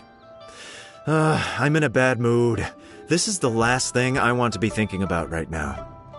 I don't mind, as long as I can help. Okay, well, that's all from me. Zhi, you'll have some preparation to do. It won't be long before you're informed of your official appointment. I hope you will work hard and make Uncle Tien proud. I will live up to the Tianshu name. On this, you have my word. I should go. I need to pack my things, and then I think a celebratory meal is in order. Would anyone like to join me? Count me out. I'm not in the mood for a celebration. Zhi seems pretty relaxed now. This would be a good time to follow him. Hey, Traveler, tell me something. What exactly does that guy have that I don't? If you can't answer that, I'm not accepting this result. I, also wouldn't mind knowing. Oh no, if we get stuck here, we won't be able to leave! Follow him. Yes, ma'am.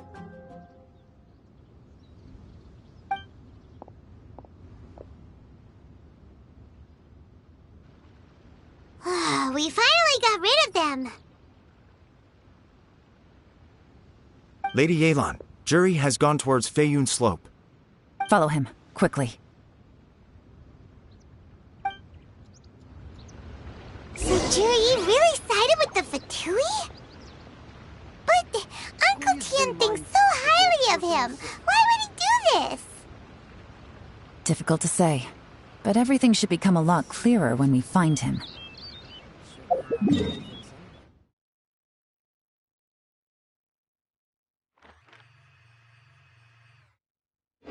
To become a wanderer.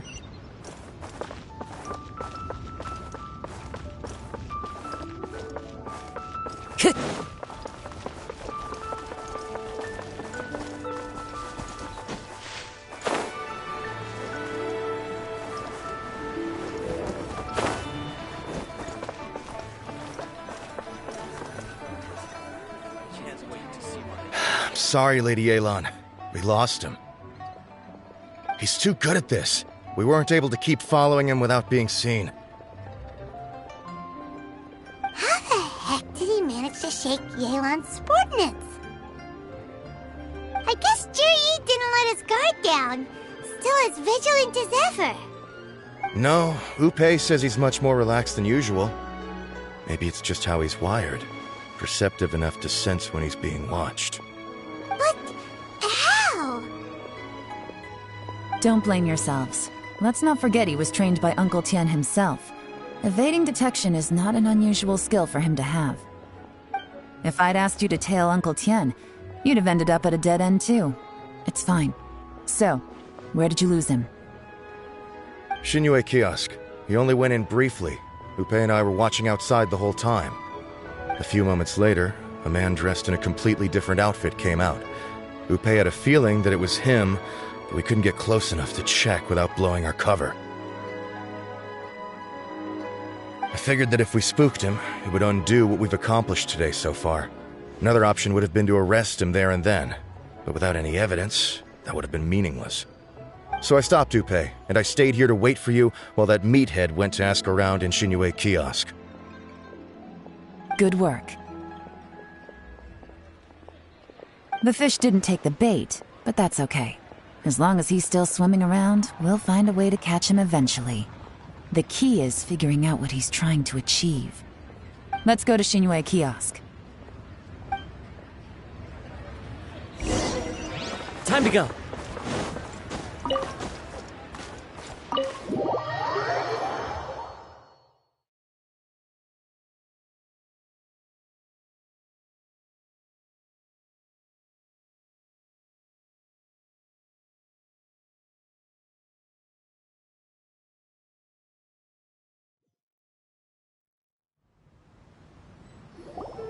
Could you explain to me how that works? A guy like him comes in, changes his whole outfit right under your nose, and you don't even ask him about it? Our customers are free to dress however they please. What grounds would I have to question him? Okay, fair enough, but didn't you think it was just a little bit strange? Well, maybe I did, but it still doesn't give me the right to stop him. Enough. Let's tone this down a little. I'll make this quick. Just one question. What did he buy while he was here? Oh, he didn't buy anything. He just picked up a bottle of liquor that he ordered ages ago. A bottle of liquor? Yes, a very strong kind. Fiery, with a rich flavor. Not something the average customer would order. This gentleman ordered it in person from us a long time ago. He was only here today to pick it up. Liquor and wineware. I see. Let's go. Where to? Shigu Antiques.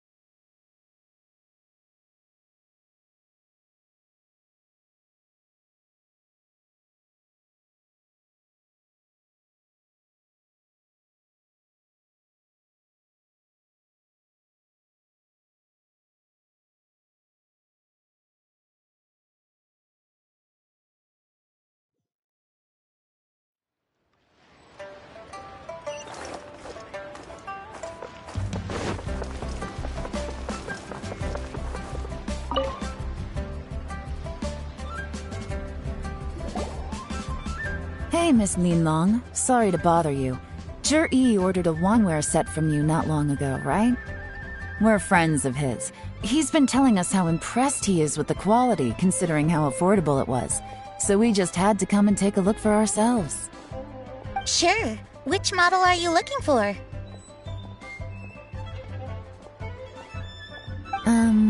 We don't really know a whole lot about wineware. Let's just go with Zhi's choice. Would you be able to show us the one he bought? Zhi picked up his set not long ago. As a quality imitation of an antique wineware set, it has the look and feel of a luxury item. Just so you're aware, we don't have many of this model left in stock, and now that Mr. Zhi has taken one, I'm afraid it may encourage the price to go up a little. Don't worry, price shouldn't be an issue. I'm sure we can work something out. But I'm just a little hazy on one thing. Did Zhi's wineware set include wine glasses, or...? For this set, the wine glasses are sold separately. Minimum purchase is 1 glass, maximum is 4. Mr. Zhi bought 2. Okay. Thanks, Linlong. Seems there's a little more to buying wineware than I first thought. We'll have to mull it over. Well, don't take too long. We could sell out any day now. All right, see you next time.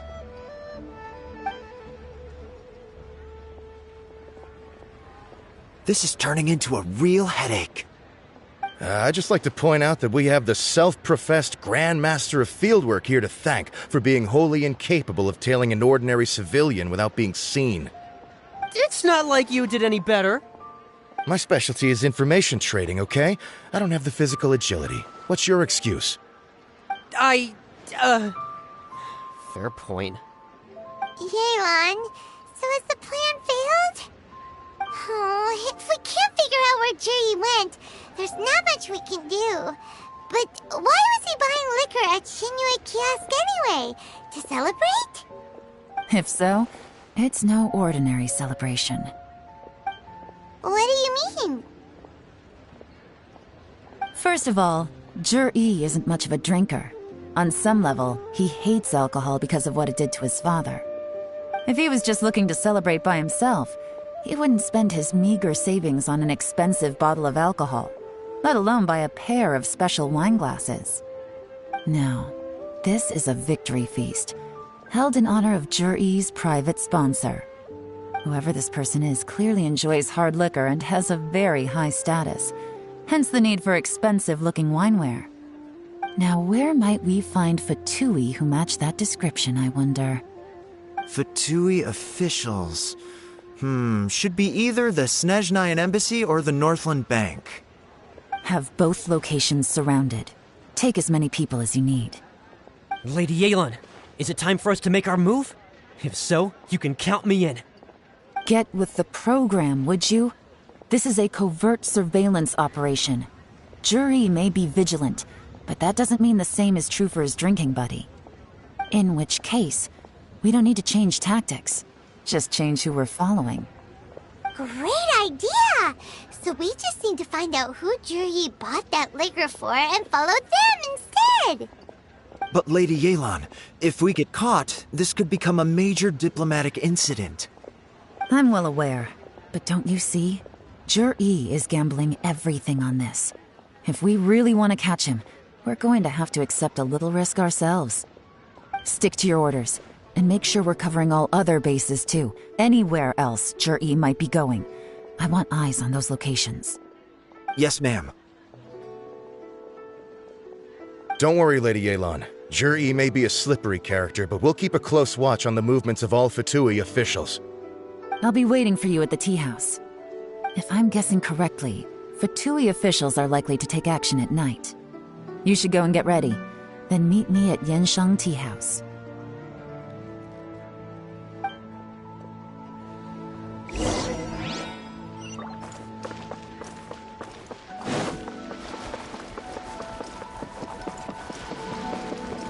Into the wind!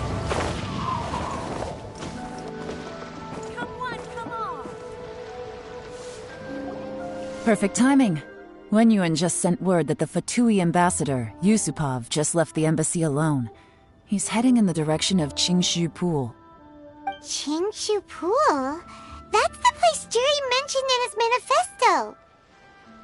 It looks like that's where they've arranged to meet. Sensible choice, I'll give them that. Qingshu Pool is always crawling with monsters. Most people wouldn't dream of going there. It's one place they won't need to worry about being seen. Oh no, we gotta go get them! Let's go. If my hunch is correct, we just might hit the jackpot this time.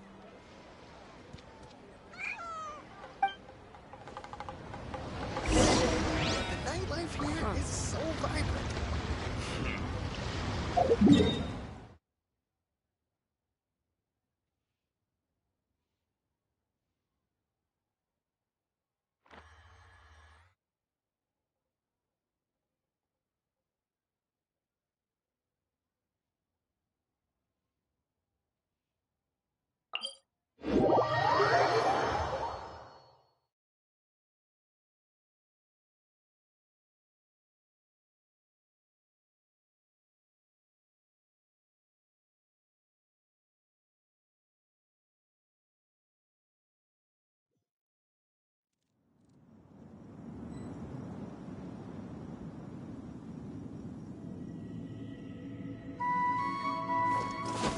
Follow the wind.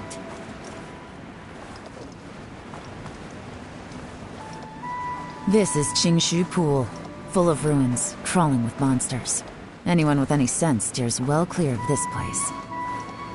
I've looked into the place before. There's a worker's entrance somewhere around here. Follow me.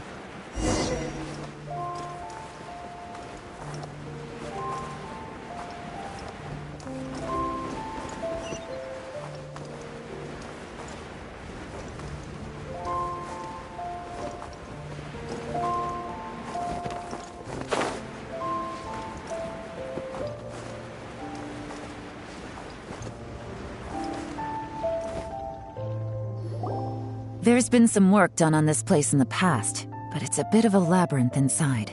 I can't guarantee we'll be safe once we're underground.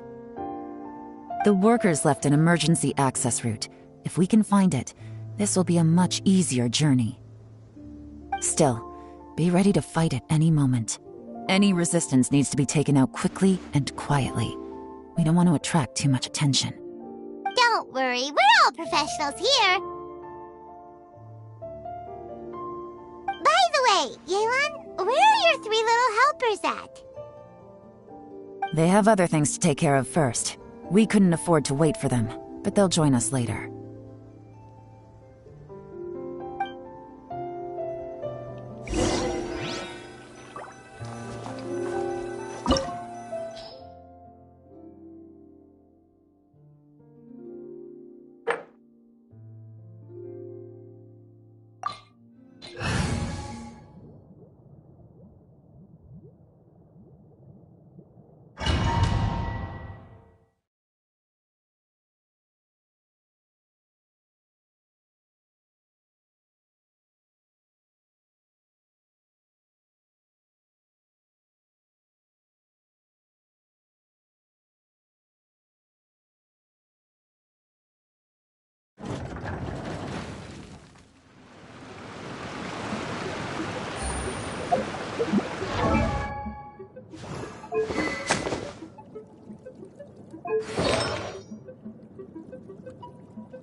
Clouds high. The birds call! As I expected, but this shouldn't be too much trouble.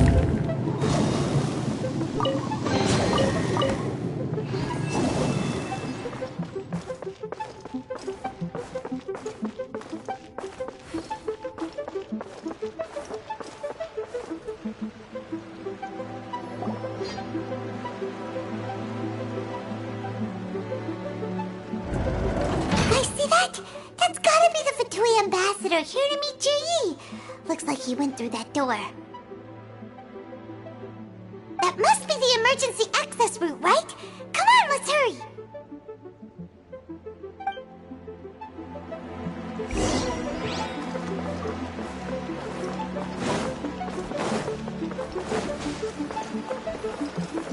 This is the construction workers' emergency access route, but it's closed tight. Trying to break through would be risky. Let's see if we can find another way.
Busted!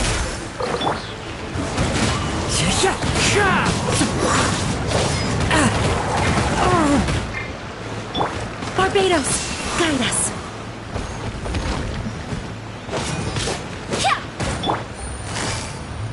Quietly now. The wind knows me.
Toodaloo.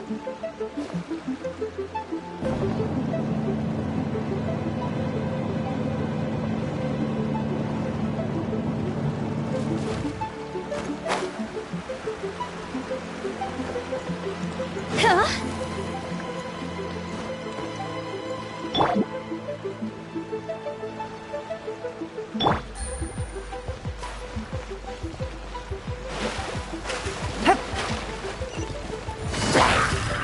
Gotcha!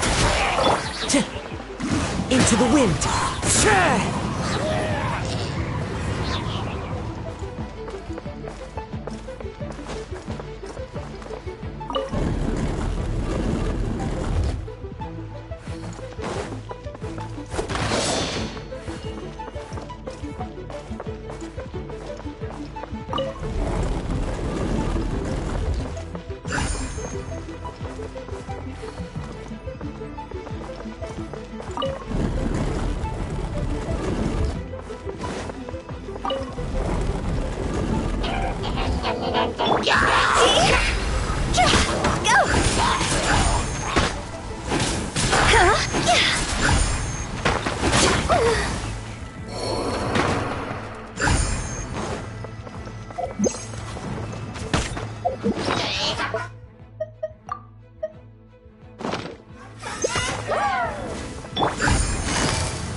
Quietly now.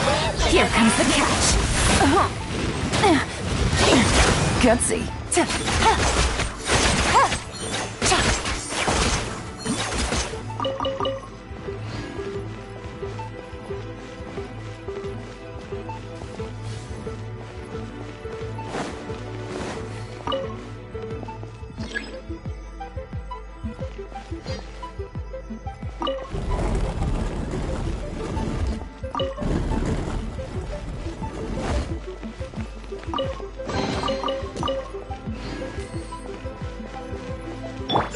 I swear by my sword!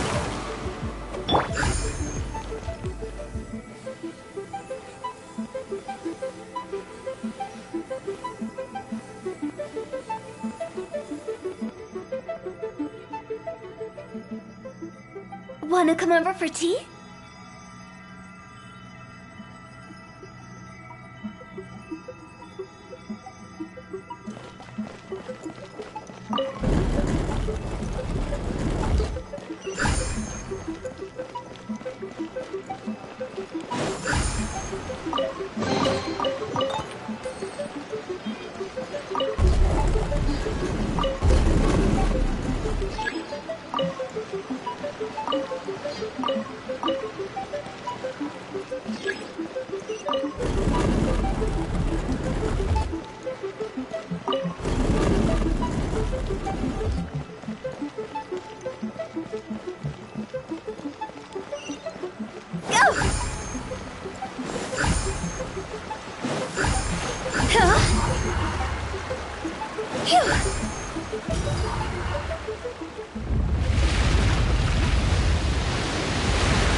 The water's flowed into the groove, and now the statues have lit up. Okay, now we should be able to move the statues.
open! Let's go!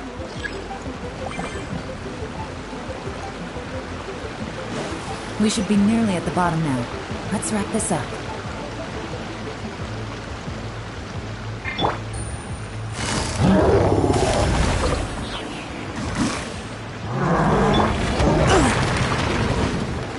The wind knows as one with wind and cloud.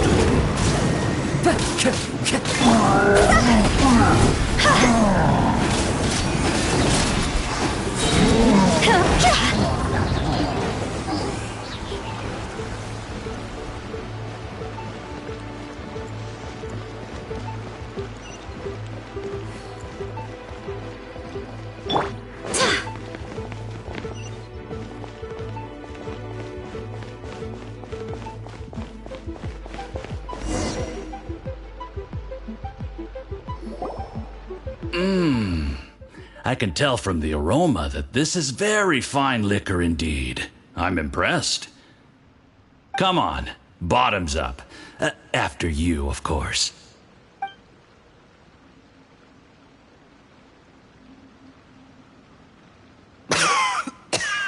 Oh, sorry. That went down the wrong way. I've never drunk anything this strong before. It'll take me some getting used to. You'll get there. If you want to stay friends with us, you have to drink with us. I'll do my best. You're more of a lightweight than I thought. Already struggling after one glass? I thought you were made of sterner stuff. You certainly kept it together when you were poisoning your teacher's soup. Come on, another round. Less talking, more drinking. Sure. You didn't leave me much of a choice, though, did you? Just the mention of poisoning sends shivers down my spine. I'm more timid than you realize. Every time I poisoned him, I had to hide away at home for a few days because I was so scared of getting caught. Look, I know it has not been easy for you, my friend. We appreciate all your hard work.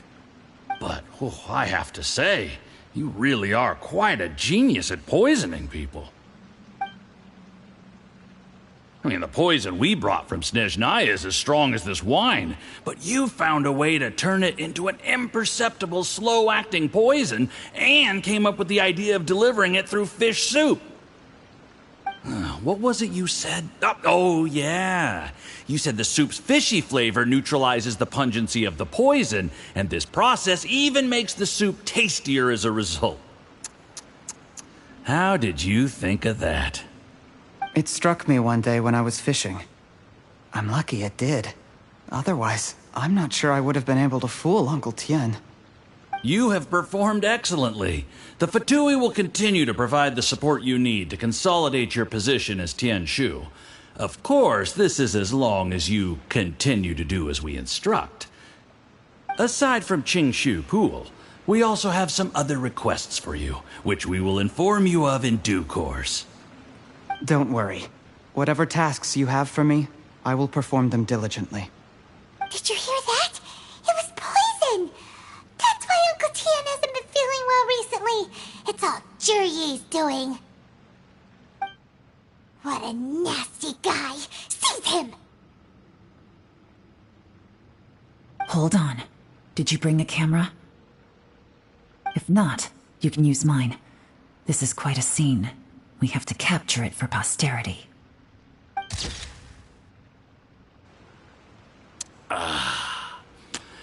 Excellent liquor. We've, seen no progress on the diplomatic front, and everyone has been eyeing up the treasure of Qingshu Pool. It's been a real headache for me. But soon, everything will be taken care of, and I can report back on a successful mission. Thank you, Jurye. I remember when I first saw you. I knew right away that you would make a good partner for us. Hey, do you still remember what I said to you? How could I forget? You said a lowly commoner like me could never be seen as a serious candidate for the Tianshu, no matter how hard I work. The only way is for you to shine bright in the Tianshu's darkest moment. I think you were absolutely right. Yes. Under normal circumstances, the gap between you and other people could only ever grow wider over time. Just look at your two competitors. Qianwei had wealth. Mingbo had reputation. But you had nothing. You were just another nobody. And that's why I decided to help you. You know, there's an old saying in the Fatui. Give a starving dog a bone, and it'll guard your home for the rest of its life. Yes. I cannot thank you enough for your generous support. You know, the best thing about you is that you do as you're told without complaining. Hey, keep up the good work, and I can assure you, you'll never have to worry about Mora again. Heck, when you're not in the company of the Fatui, you'll be able to throw your weight around as much as you want. How about that? Uncle Gao said that Jurye has low self-esteem. Seems he was right. He was worried that whatever advantage he might have now will diminish over time, so the Fatui persuaded him that he should act while he can. Do you have any more film in the camera? Then get ready to use it. Tonight's grand finale should be coming up any minute now. How well this goes for us depends on how Jurye plays his hand. Ooh, is there any more alcohol? Go on. Fill me up. I'm in a good mood today, and I'm gonna drink my fill. Make sure to get me home safely afterward. There's only a little left. Here, I'll fill your glass. If you like it, I can bring you some more next time. Whoa, this is the good stuff. It is great. Huh? What the?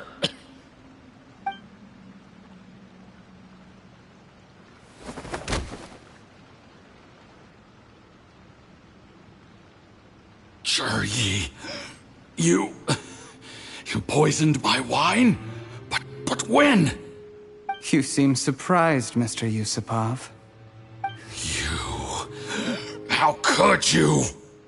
How could I not? I've sacrificed years of my life studying and reflecting to prepare myself for this position. And in the end, I even had to poison my own teacher. You really think I'd put myself through all that just to become your little puppet?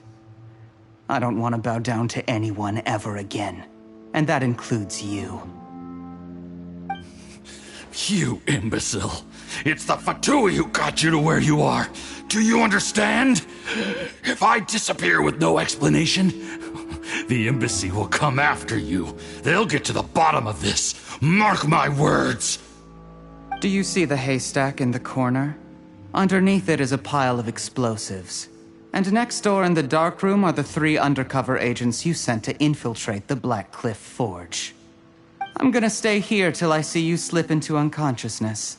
Then I'm gonna set this on fire. Once the flames burn through the hay, they'll ignite the explosives, the ruins will collapse, and everything will be buried. What do you hope to? I took the liberty of leaving some evidence of your contact with the undercover agents at the Black Cliff Forge. It won't take long for people to join the dots. 2 missing person cases will become 1 as the truth gradually reveals itself. The Fatui planted undercover agents in the Black Cliff Forge to steal their signature ruin-grade explosives. Their plan was to blow through the solid floor tiles in the dead of night and seize the treasure of Qingshu Pool. But things didn't quite go to plan. Mistakes were made that led to the accidental deaths of the entire crew. Faced with the overwhelming evidence, the embassy won't investigate this any further. In fact, they'll be only too happy to blame it all on a rogue operation by you. It explains why you acted alone, while exonerating the rest of the embassy of any liability. Of course, none of that will have anything to do with me. When all of this comes to my attention, I'm afraid I'll have no choice but to cancel the Qingshu Pool redevelopment plan immediately. I guess then, I'll be Tianshu in my own right, with a clean record and well out of the Fatui's reach.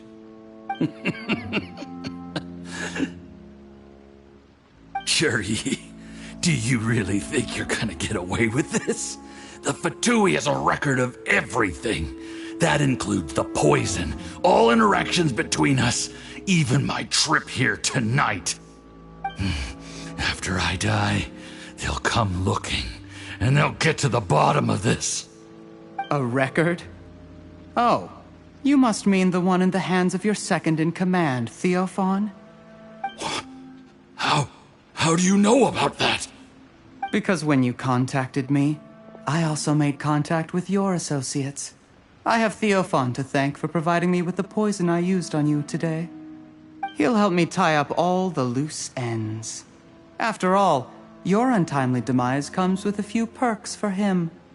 He has been eyeing your position for a long time now. That traitor! Cherry, you... Shh. Relax. It's over. After tonight, everyone gets what they want. And anyone else in the know is either my accomplice or about to be taken out of the picture. Sweet dreams, Mr. Yusupov.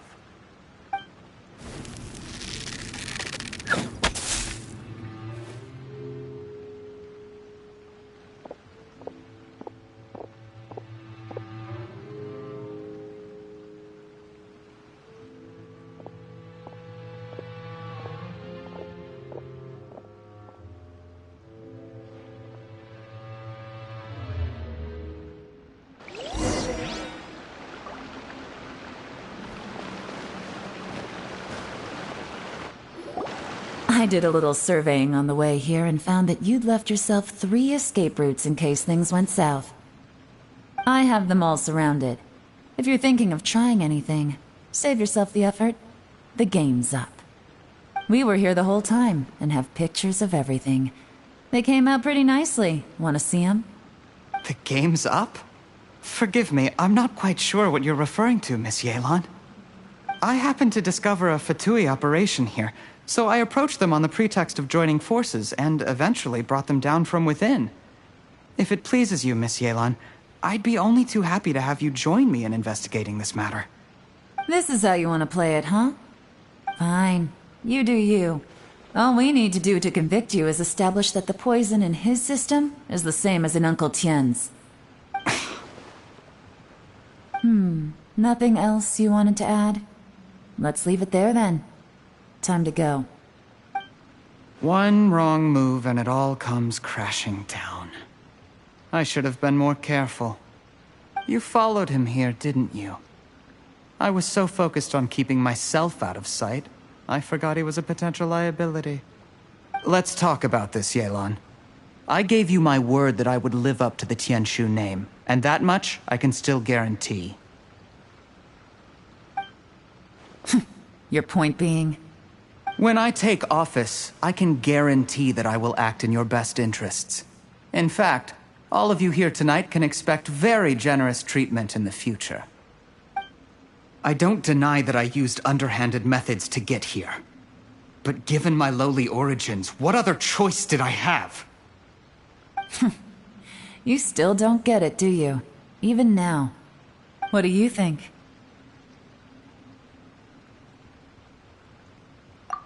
Exactly. Juri, clever people can always come up with a good excuse. But while you might be able to get other people to believe you, you'll never be able to deceive yourself. There's nothing wrong with wanting to win other people's respect, but when has Uncle Tien ever looked down on you? He was like a teacher and a father to you, but you chose to repay that by poisoning him. Whatever positive goal you may have started out with, you threw it away in that moment. That's enough. Of course. What makes this even crueler is that you managed to convince yourself there was no other way. Uncle Tien was always going to give you this opportunity, even if you'd done nothing at all. Out of everyone in the world, he is the one who trusts you the most. So much that he drank your fish soup without doubting you, not for 1 second. That's enough! That's enough. Life is like fishing. It cannot be rushed. Whatever you do, impatience will accomplish nothing. I was just like you once, desperate to prove myself. Only later did I realize things do not always turn out the way you plan. But you have to keep calm to carry on. You're still young. Be patient, believe in yourself, and don't look outside yourself to prove your value.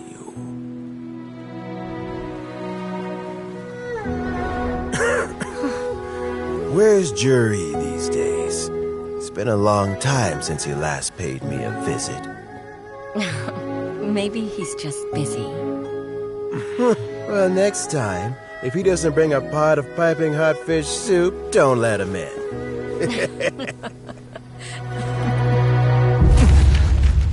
Whatever you were thinking about, you'll have plenty of time to mull it over in prison. Oh, I almost forgot. If the Fatui find out what happened today, prison might not turn out to be the safest place for you. Trying to have friends on both sides, it has a way of turning everyone against you. But right now, I have an opportunity for you.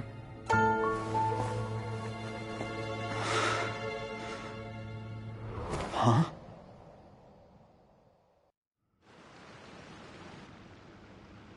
Sorry, things are about to get extremely busy for me. Let's meet at Yenshang Tea House tomorrow morning. I'll have someone remove the explosives. Then, there's someone I have to go and see. Need our help with that? No, it could be dangerous. You should leave this one to the professionals. Don't worry. As long as they're willing to cooperate, this'll be a straightforward deal. Get some rest. See you tomorrow.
There is now no poison left in his system, but recovery from the damage already done will not happen overnight.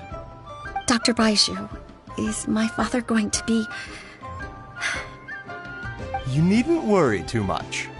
Keep taking the prescribed medicine every day, and a full recovery will take at most 2 to 3 years. It's good we caught it in time. A few days later, and the toxin would have built up in the internal organs. At that point, things would have been much more serious. How did they successfully secure such a seldom-seen poison? It seems the Fatui are extremely resourceful. Unfortunately for them, they were up against us. Uncle Tian will be heading off now. Remember to get plenty of rest and avoid overexerting yourself while you're recovering. Don't worry, I will. Thank you very much.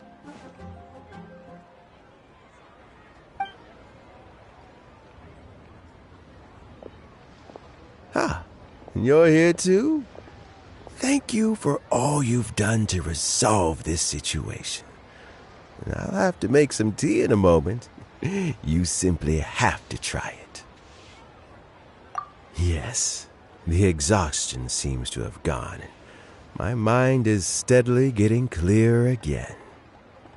Luckily, it looks like choosing the Tianshu's successor is suddenly not such a pressing issue after all.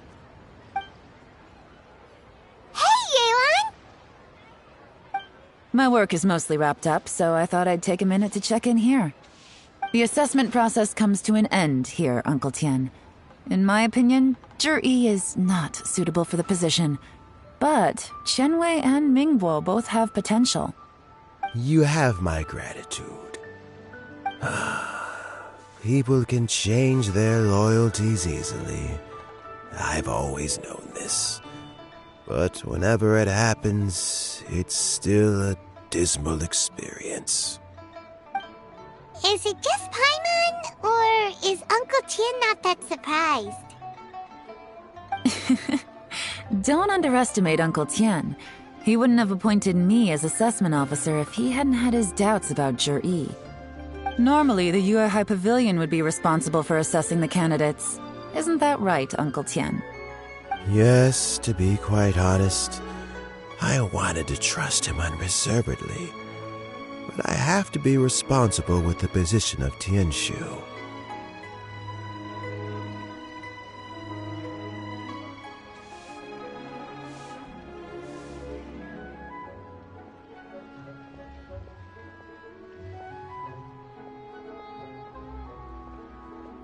When I first met Zhi, I wondered if he had approached me with a hidden agenda, so I secretly investigated him. I concluded that he had no ulterior motives whatsoever. He just saw me as an ordinary fishing friend. In the end, even he changed. But when did it start?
I never had any plans to recommend him directly, but I always intended to give him the chance to compete on a level playing field.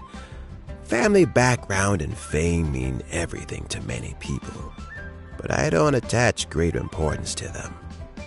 I had no reputation to speak of when I first became Tianshu.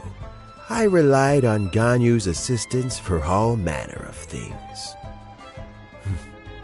What I really admired about Juri was his intelligence and resilience. I have to admit, he's a smart guy, and very cautious. The intel suggests that the Fatui saw him as very low risk, but Juri was still extremely careful with the poisoning. He chose that specific liquor from Shinue Kiosk because the fiery flavor would mask the bitterness of the poison, and he chose to wait until the Fatui official was drunk and had his guard down before delivering it to him. He also installed a secret compartment in the wine pot he bought to hold the poison. As the amount of liquor went down, he'd shake the pot to release the poison from the compartment into the liquor. Afterwards, we also found he had an antidote on him. Had the Fatui official grown suspicious, Juri would have drunk the poisoned wine himself, and then found an opportunity to take the antidote shortly afterwards. But that's still really dangerous. Yes.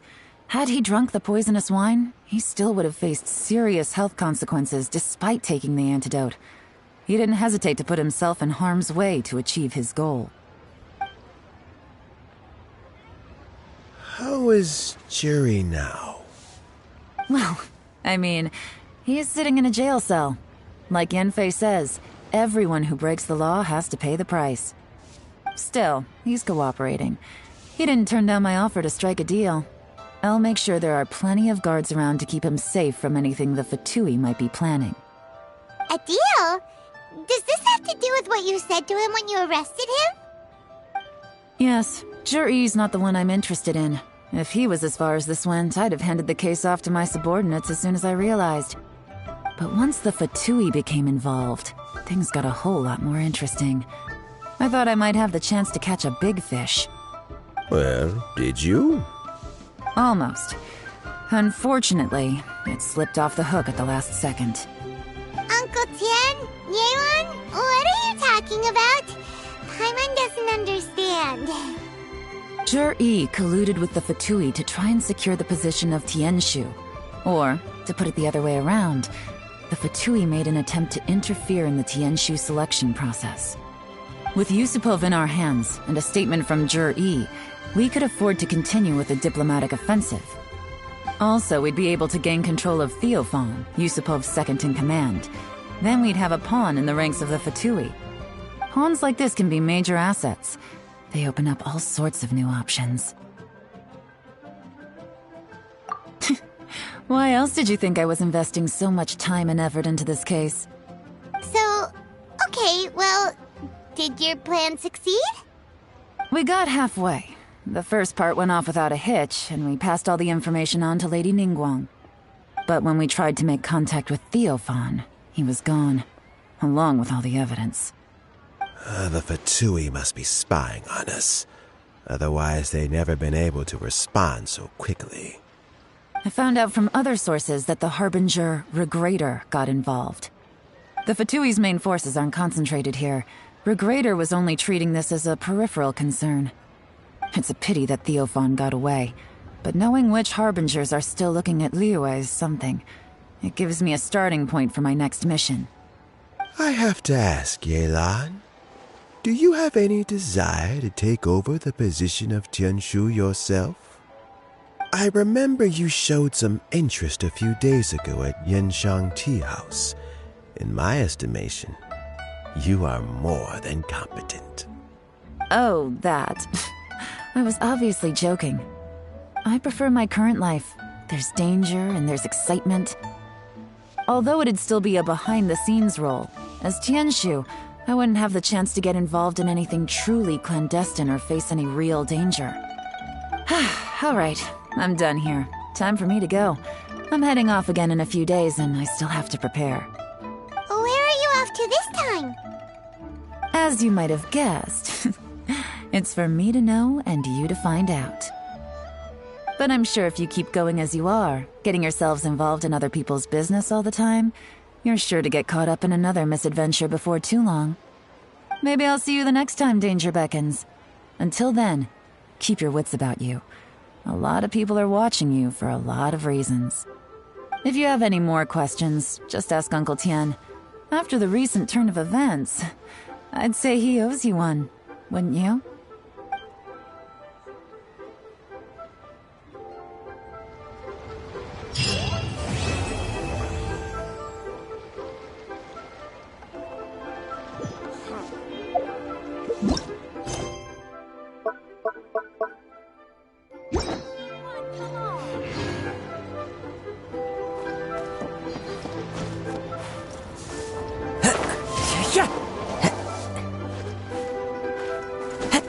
Follow the wind.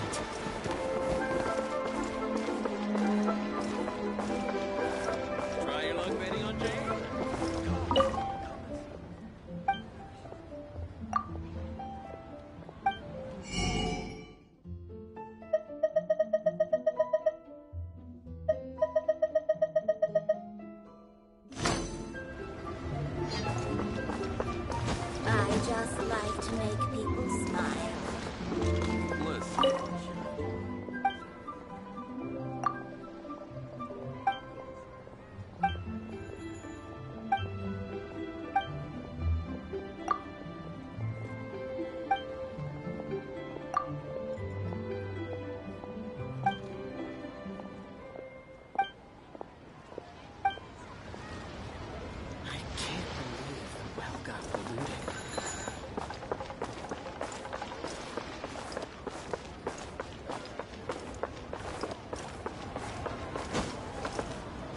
All tasks have been handed out.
There are leaves around, and I know just the tune to accompany them, if you wish to hear it.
Who says there aren't benefits to a life of wandering?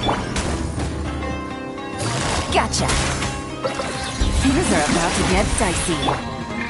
Into the wind! The clouds high! The birds call!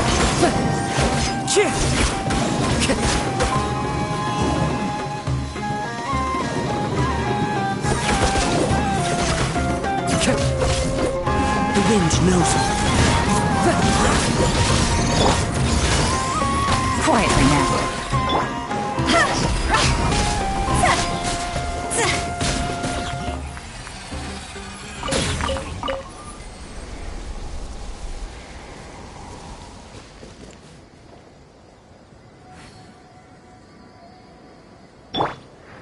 Barbados, guide us.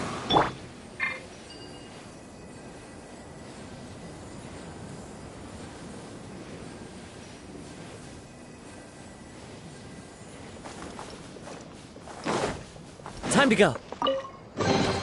Brings a smile to my face.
Wherever in this world I roam, I carry memories of my home. This blade, it is the last link I have to the land of my birth.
Body and mind.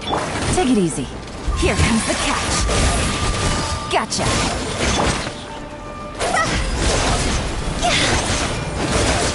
Cross over!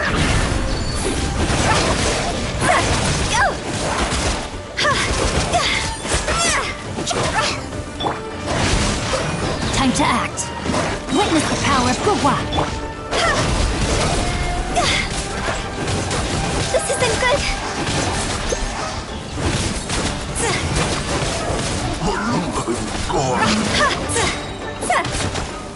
Higher, higher, hands on fire! Game's up. Fun's over. Busted. Rain outlines your fate. I have taught you everything I know.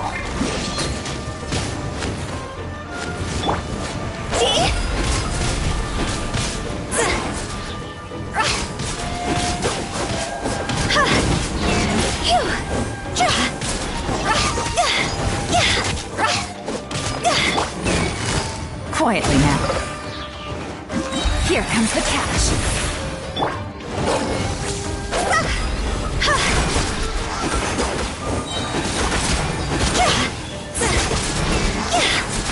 Cross over!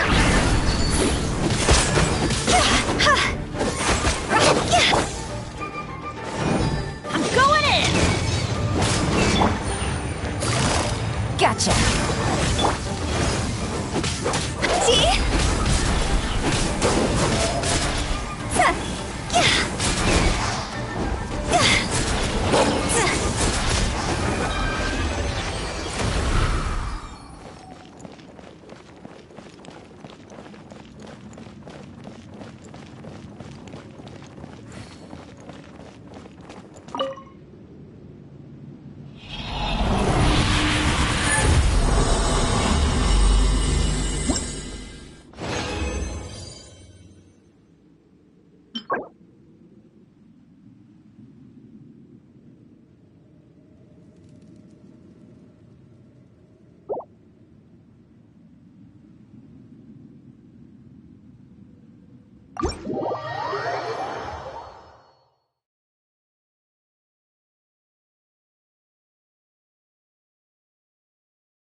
Things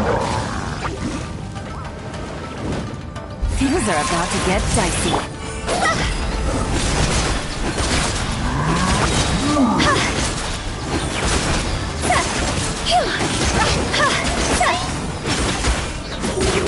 Higher, higher, pants on fire!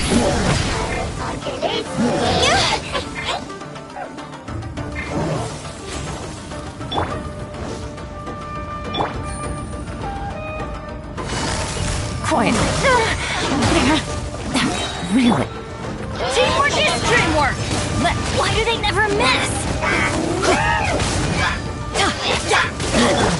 Game's up. Fun's over. Busted.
Silly churl, Billy churl, silly Billy, hilly churl. Talk to the Electro Archon whenever you are troubled.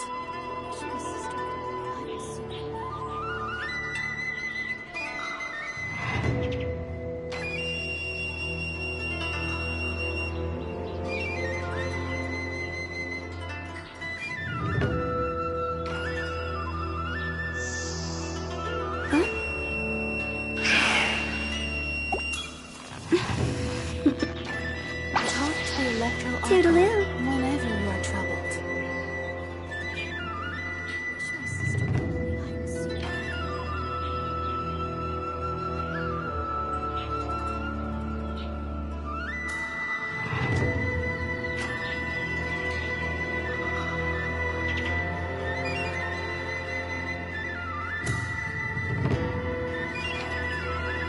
Talk to the Electro Archon whenever you are troubled.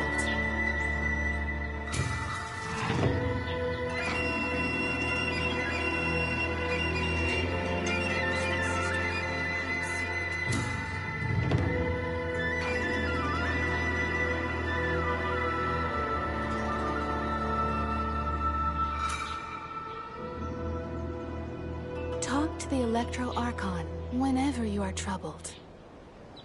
Silly churl, Billy churl, silly Billy, hilly churl. Ooh.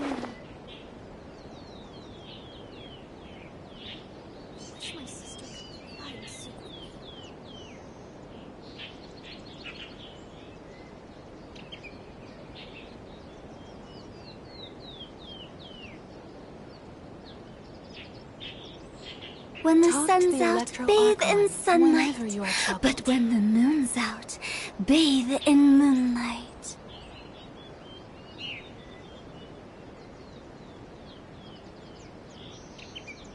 Silly churl, Billy churl, silly Billy, hilly churl. Ooh.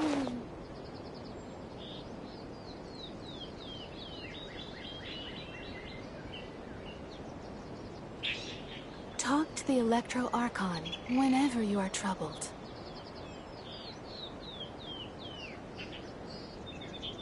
Wanna come over for tea? Wish my sister could play hide and seek with me.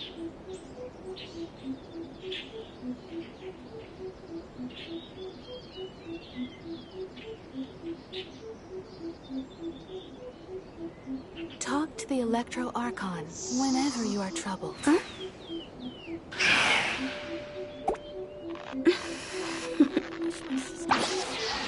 Toodaloo.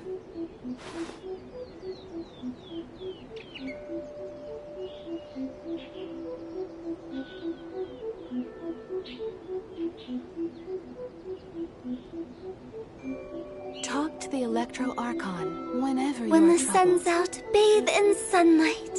But when the moon's out, bathe in moonlight.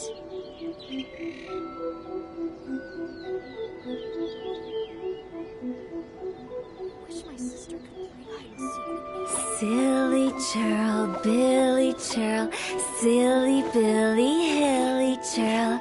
Ooh. Talk to the Electro Archon whenever you are troubled.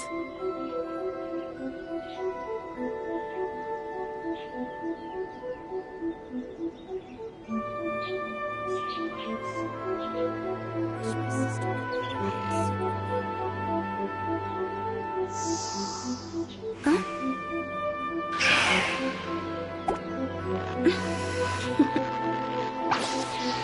Toodaloo. Talk to the Electro Archon whenever you are troubled.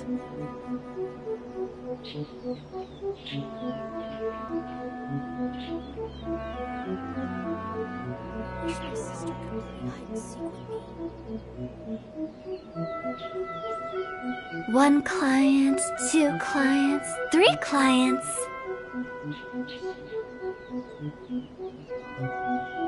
Talk to the Electro Archon whenever you are troubled.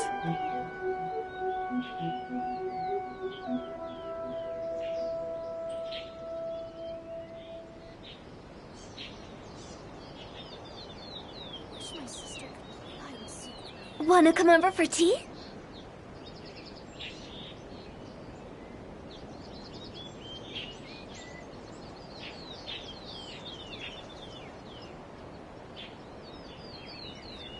Talk to the Electro Archon whenever you are troubled. Huh?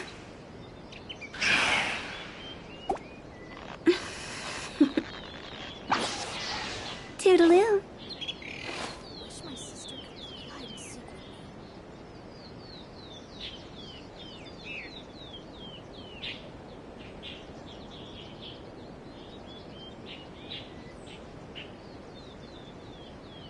Talk to the Electro Archon whenever you are troubled. Silly churl, Billy churl, silly Billy, hilly churl. Ooh.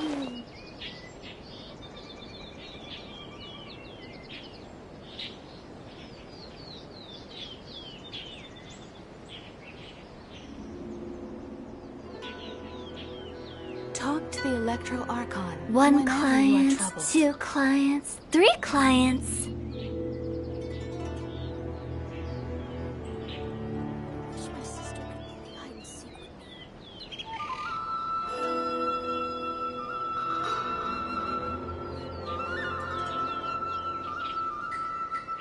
Silly churl, Billy churl, silly Electro Billy, Archon hilly whenever you are churl. troubled. Ooh. Wish my sister could play hide and seek with me.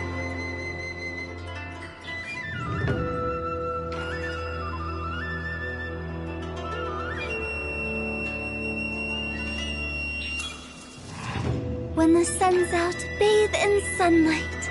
But when the moon's out, bathe in moonlight. Talk to the Electro Archon whenever you are troubled.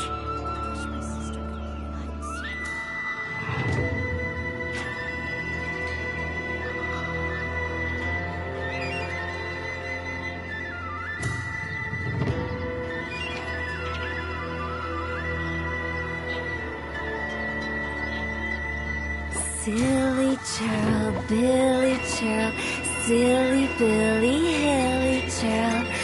Woo! Talk to the Electro Archon whenever you are troubled.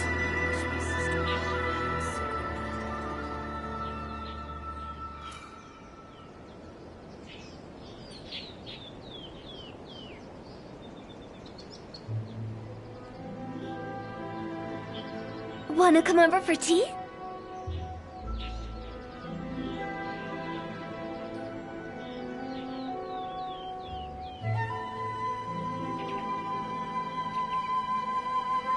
Talk to the Electro Archon whenever you are troubled. Silly churl, Billy churl, silly Billy, hilly churl. Woo!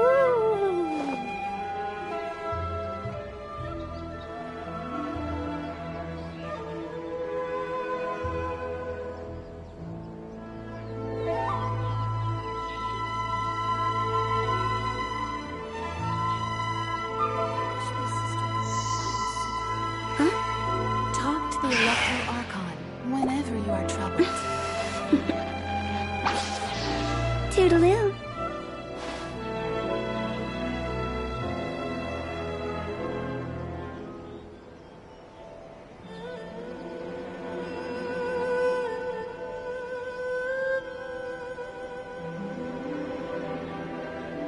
Silly churl, Billy churl, silly Billy, hilly churl.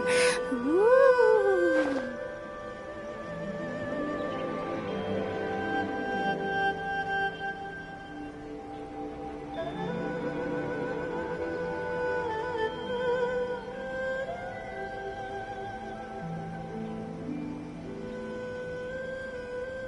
Wish my sister could play hide and seek with me. When the sun's out, bathe in sunlight. But when the moon's out, bathe in moonlight.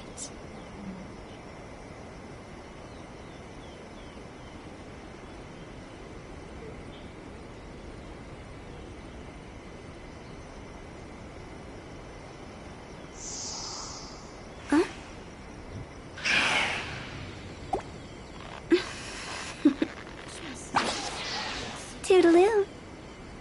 Talk to the Electro Archon whenever you are troubled.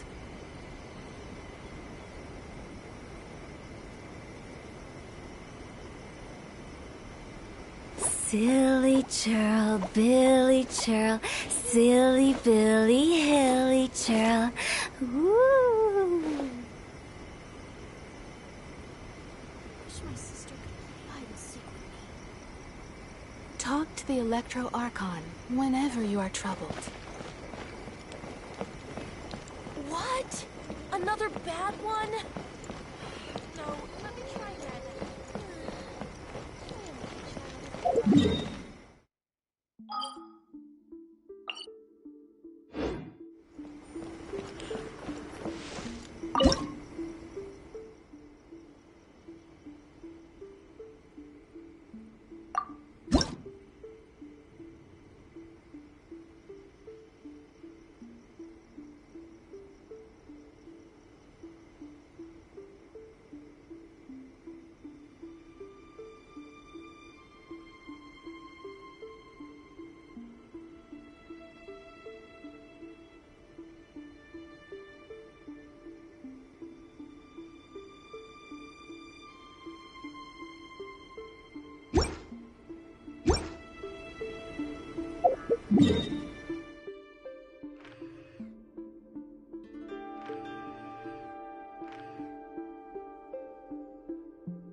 What a bummer.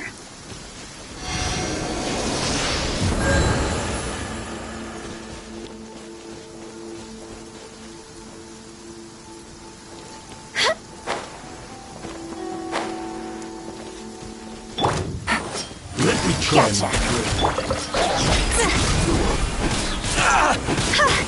Time to go.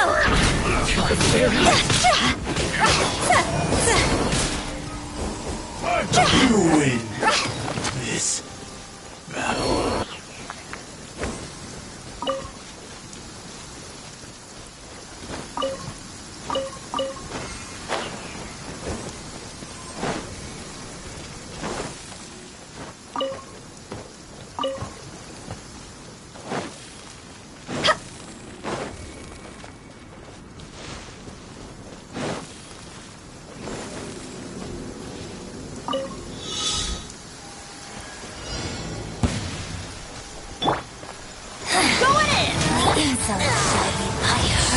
Quietly now.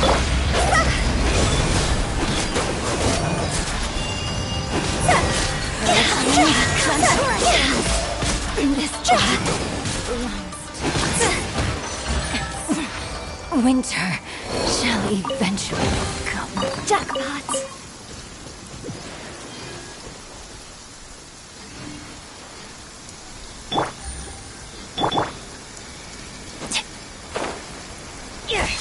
Teamwork is dreamwork! Huh? Take cover!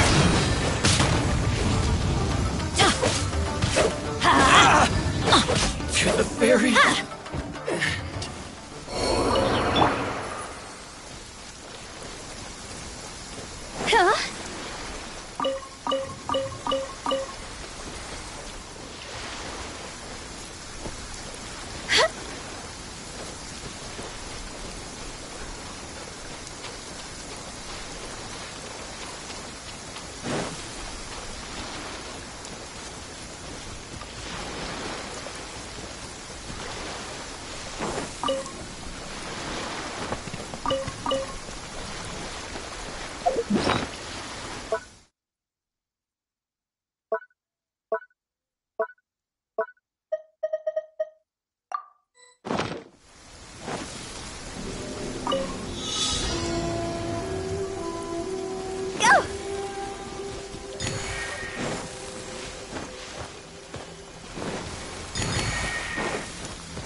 Oh, what a cute treasure coffin!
What a cute treasure coffin! No, my sword! Let me weave you a verse. See?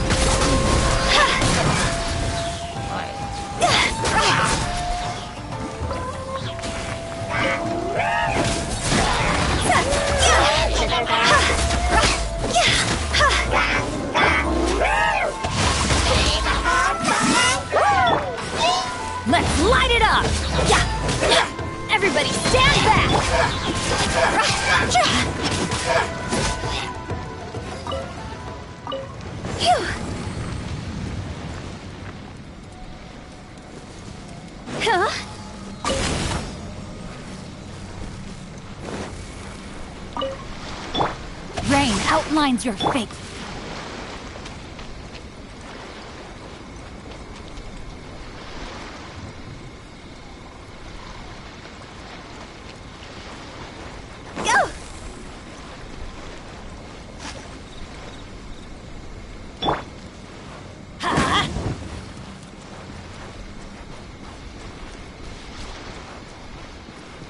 We go!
Easy money.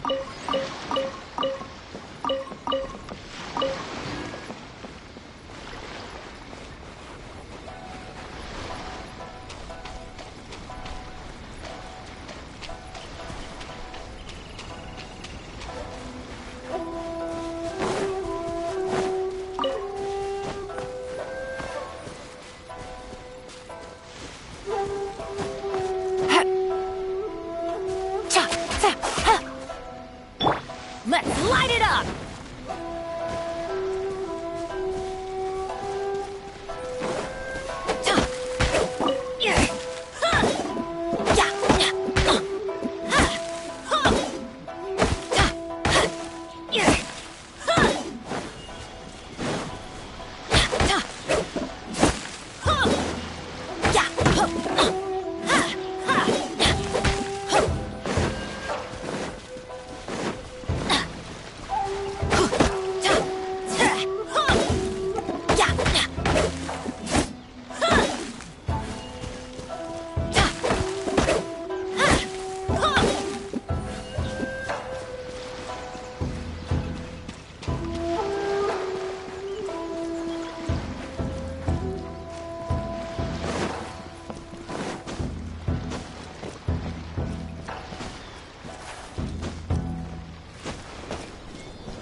Adventure time!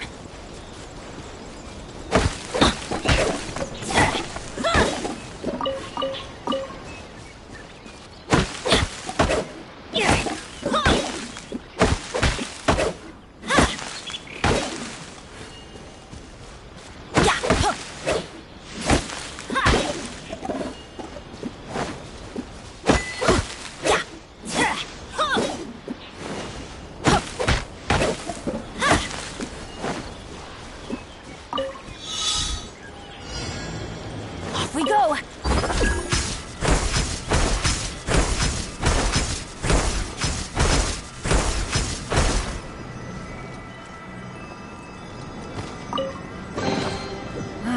Even better than I imagined. It's my lucky day.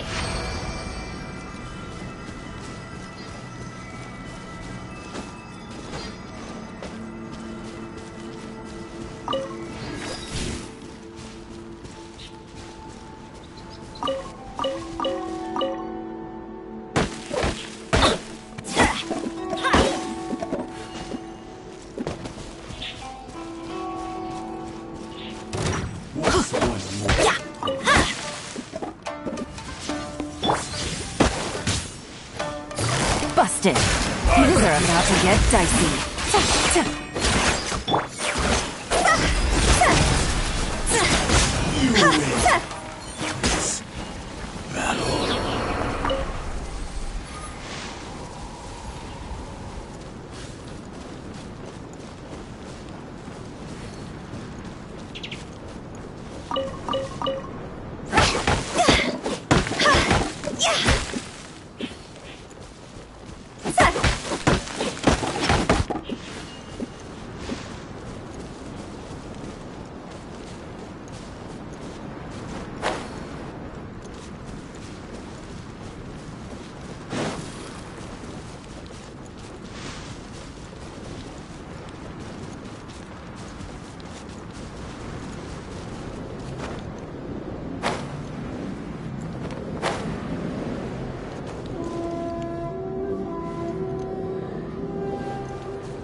If we bury it, maybe it'll spring back to life.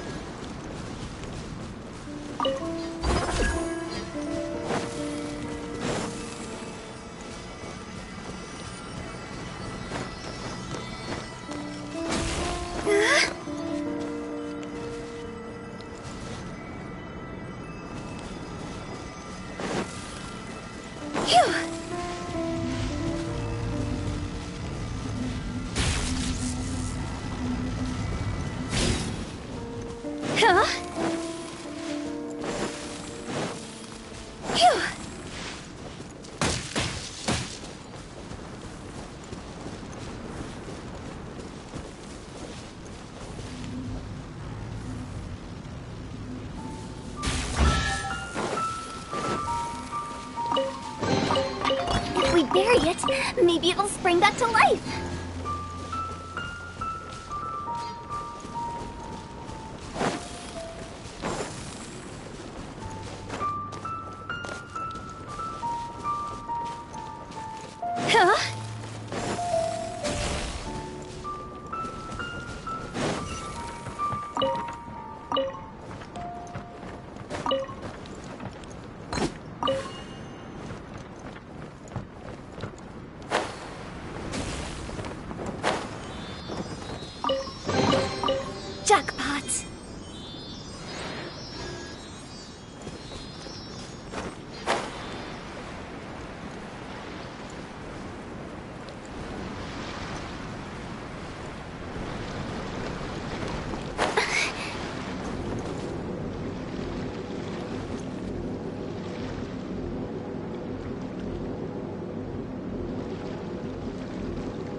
Phew.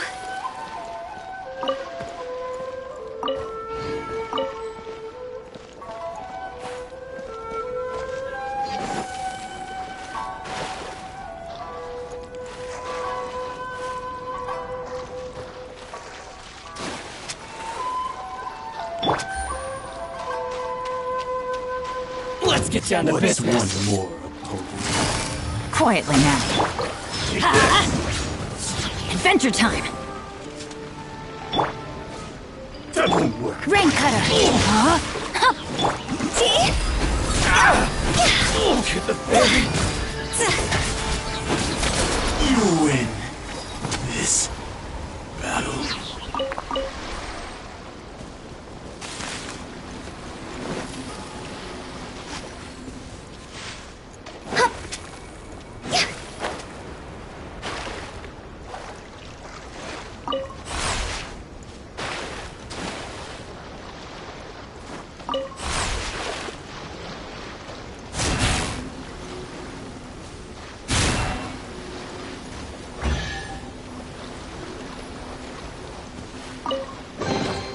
Jackpot.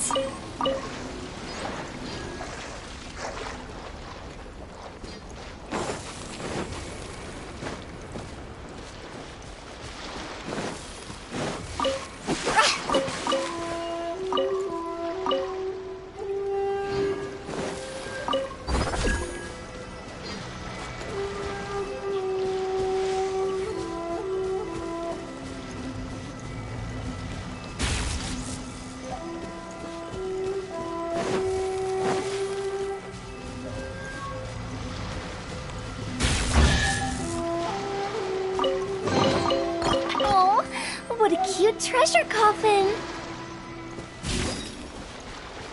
Phew.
Treasure.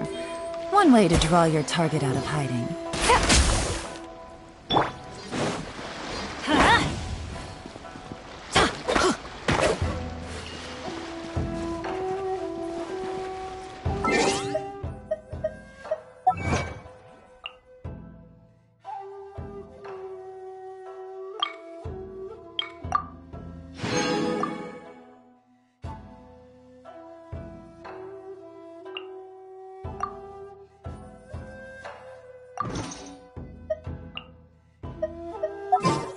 Benny's adventure team, assemble!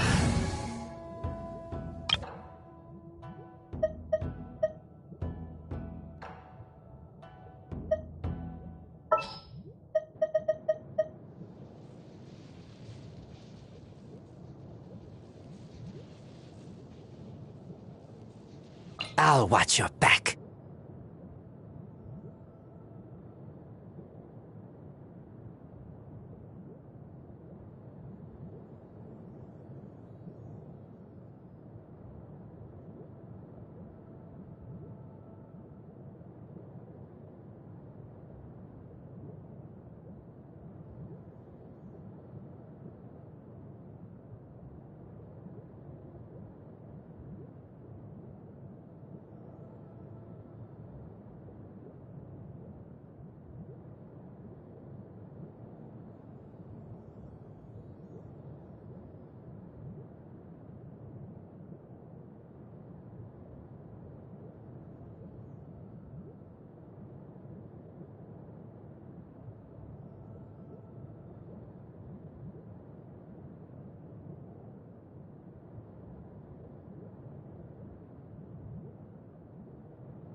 ball.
All right, let's go.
Let me try my blade.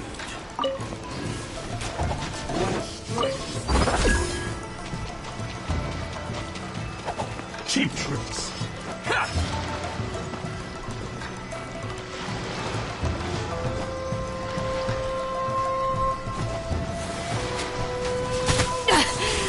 I never yield.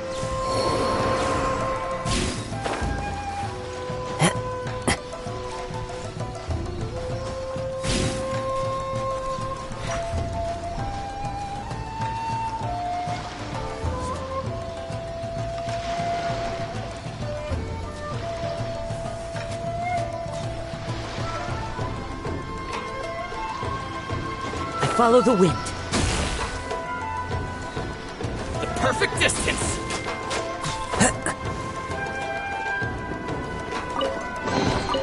Who says there aren't benefits to a life of wandering?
Who says there aren't benefits to a life of wandering?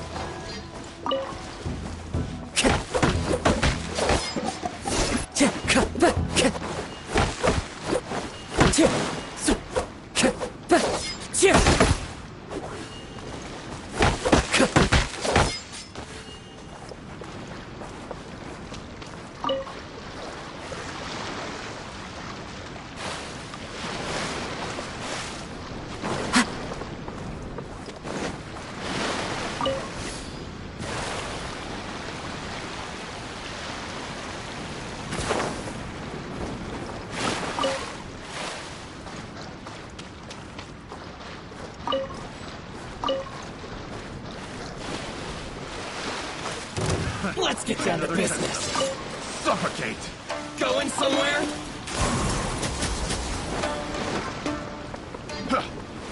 Suffocate! Take it easy. Freeze! My blade! Into the wind! As one with wind and cloud! Finally, One with nature. You win this battle.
Fateful offering.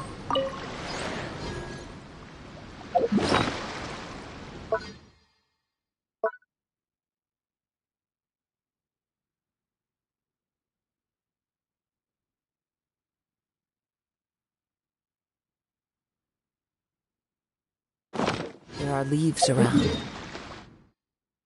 And I know just the tune to accompany them, if you wish to hear it.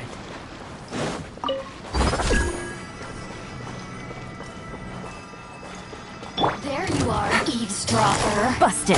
Game's up. Time's up. The merrier. Fallen leaves, adorn my night!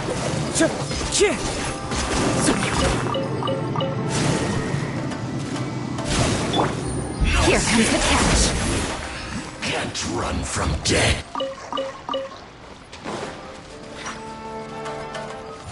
So Quietly now.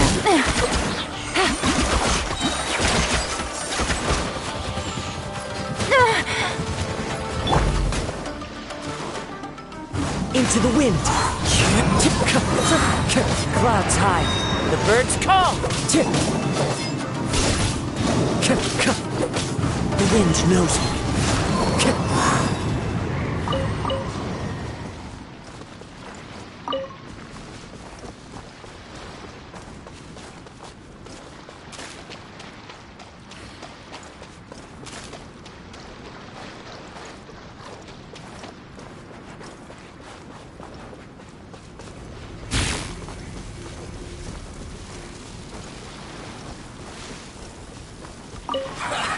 Well met.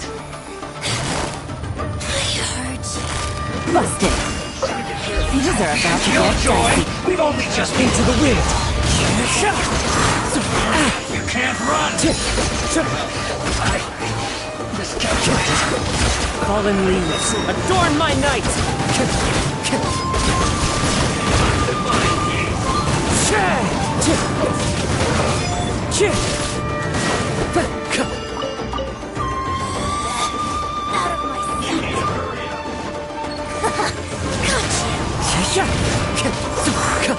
This body belongs to ice.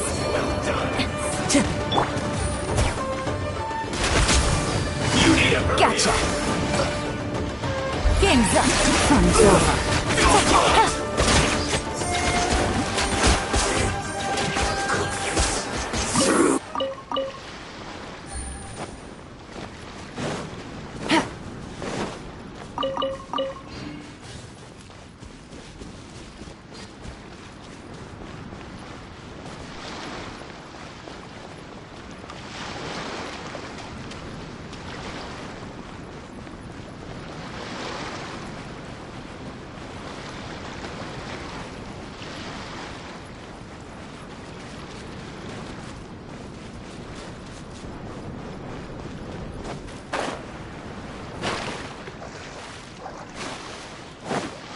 Take it easy.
If you ever want to trade tactics, I'm always ready.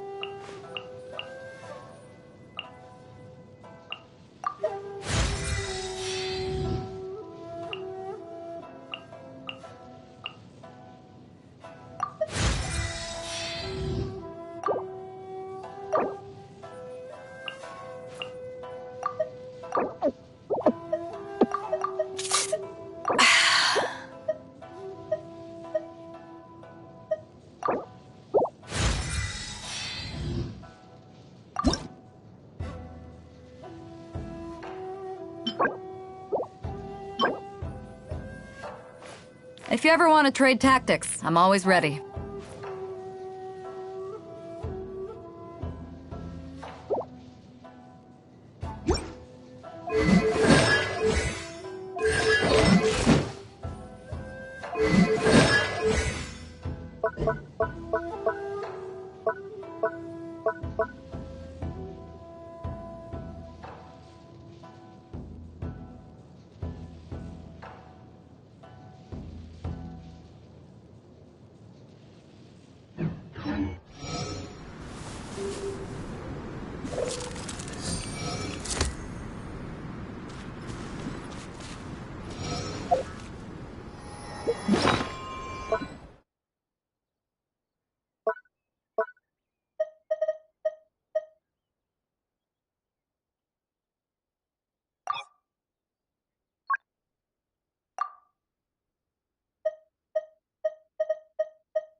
Follow the wind.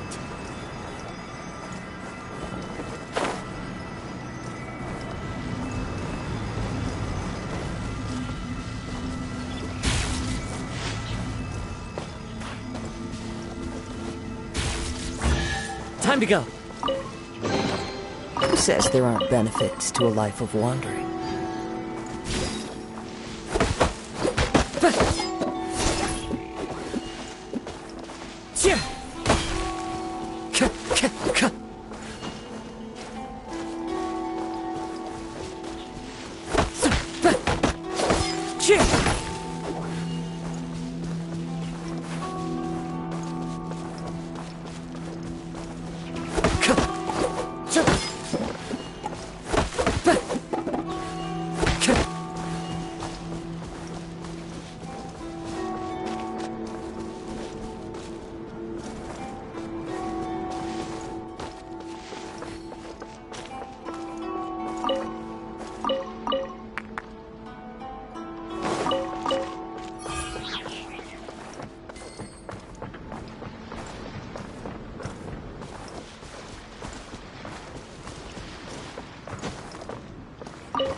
Busted.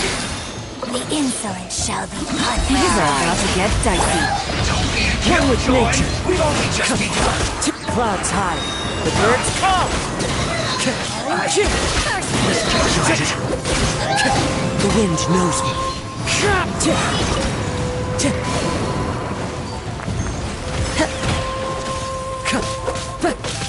As one with wind and cloud. One with nature.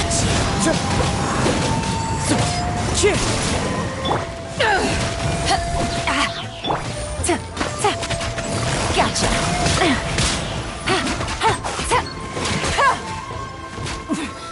Winter shall eventually. Wind, hear me.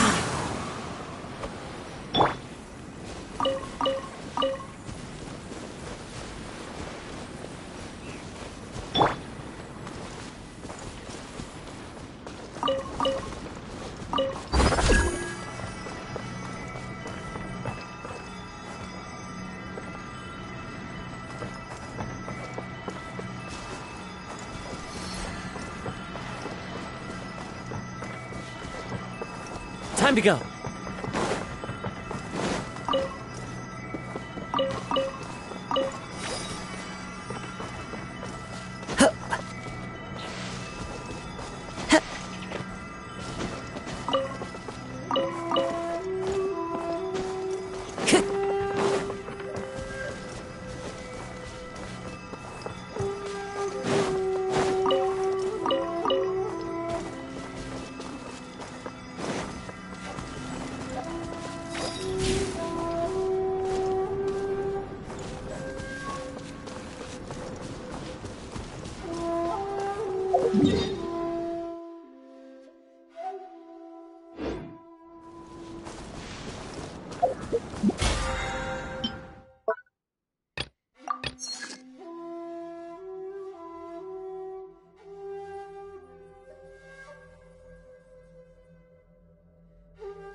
Game's up. Time's over. Quietly now. The wind knows me.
Even better than I imagined.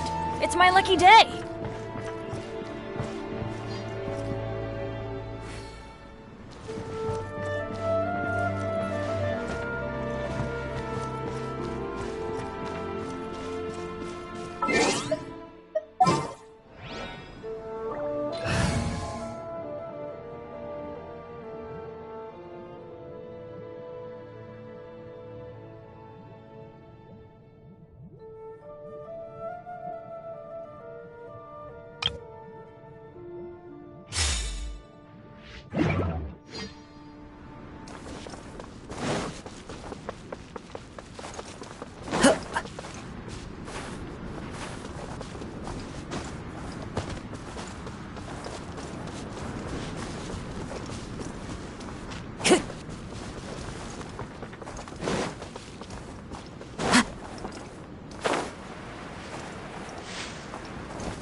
Time to go.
Time to go.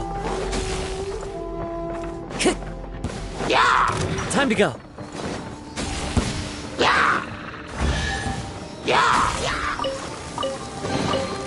Who says there aren't benefits to a life of wandering?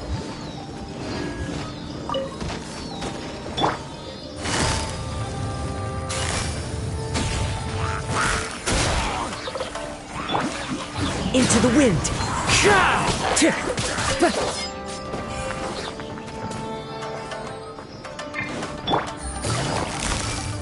Gotcha!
Here comes the catch.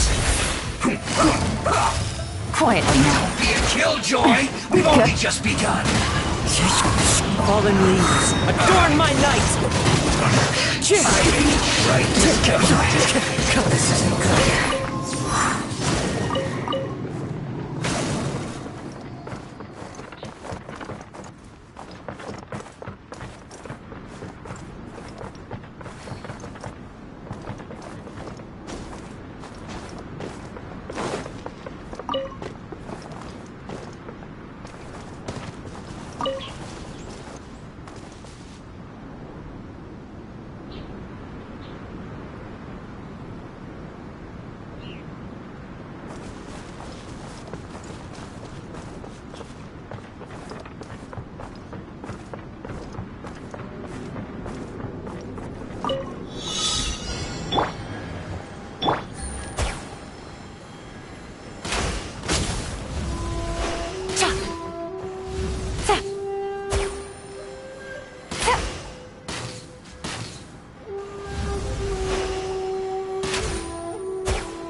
Easy money.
What's one more opponent?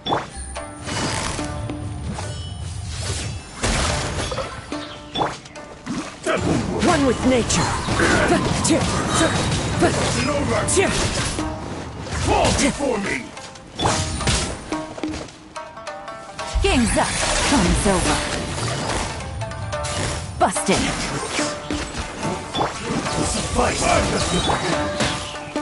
The wind knows me. One with wind and cloud.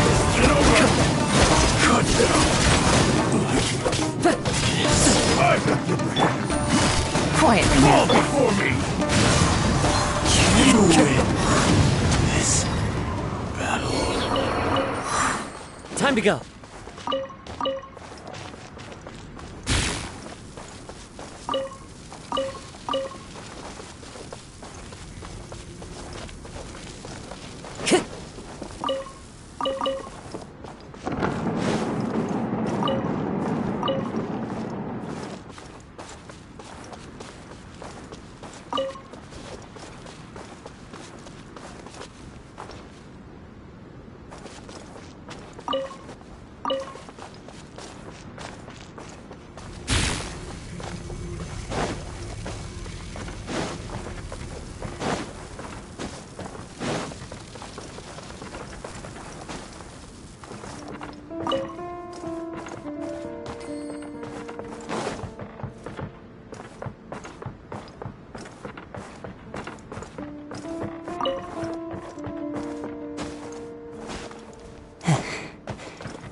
Follow the wind.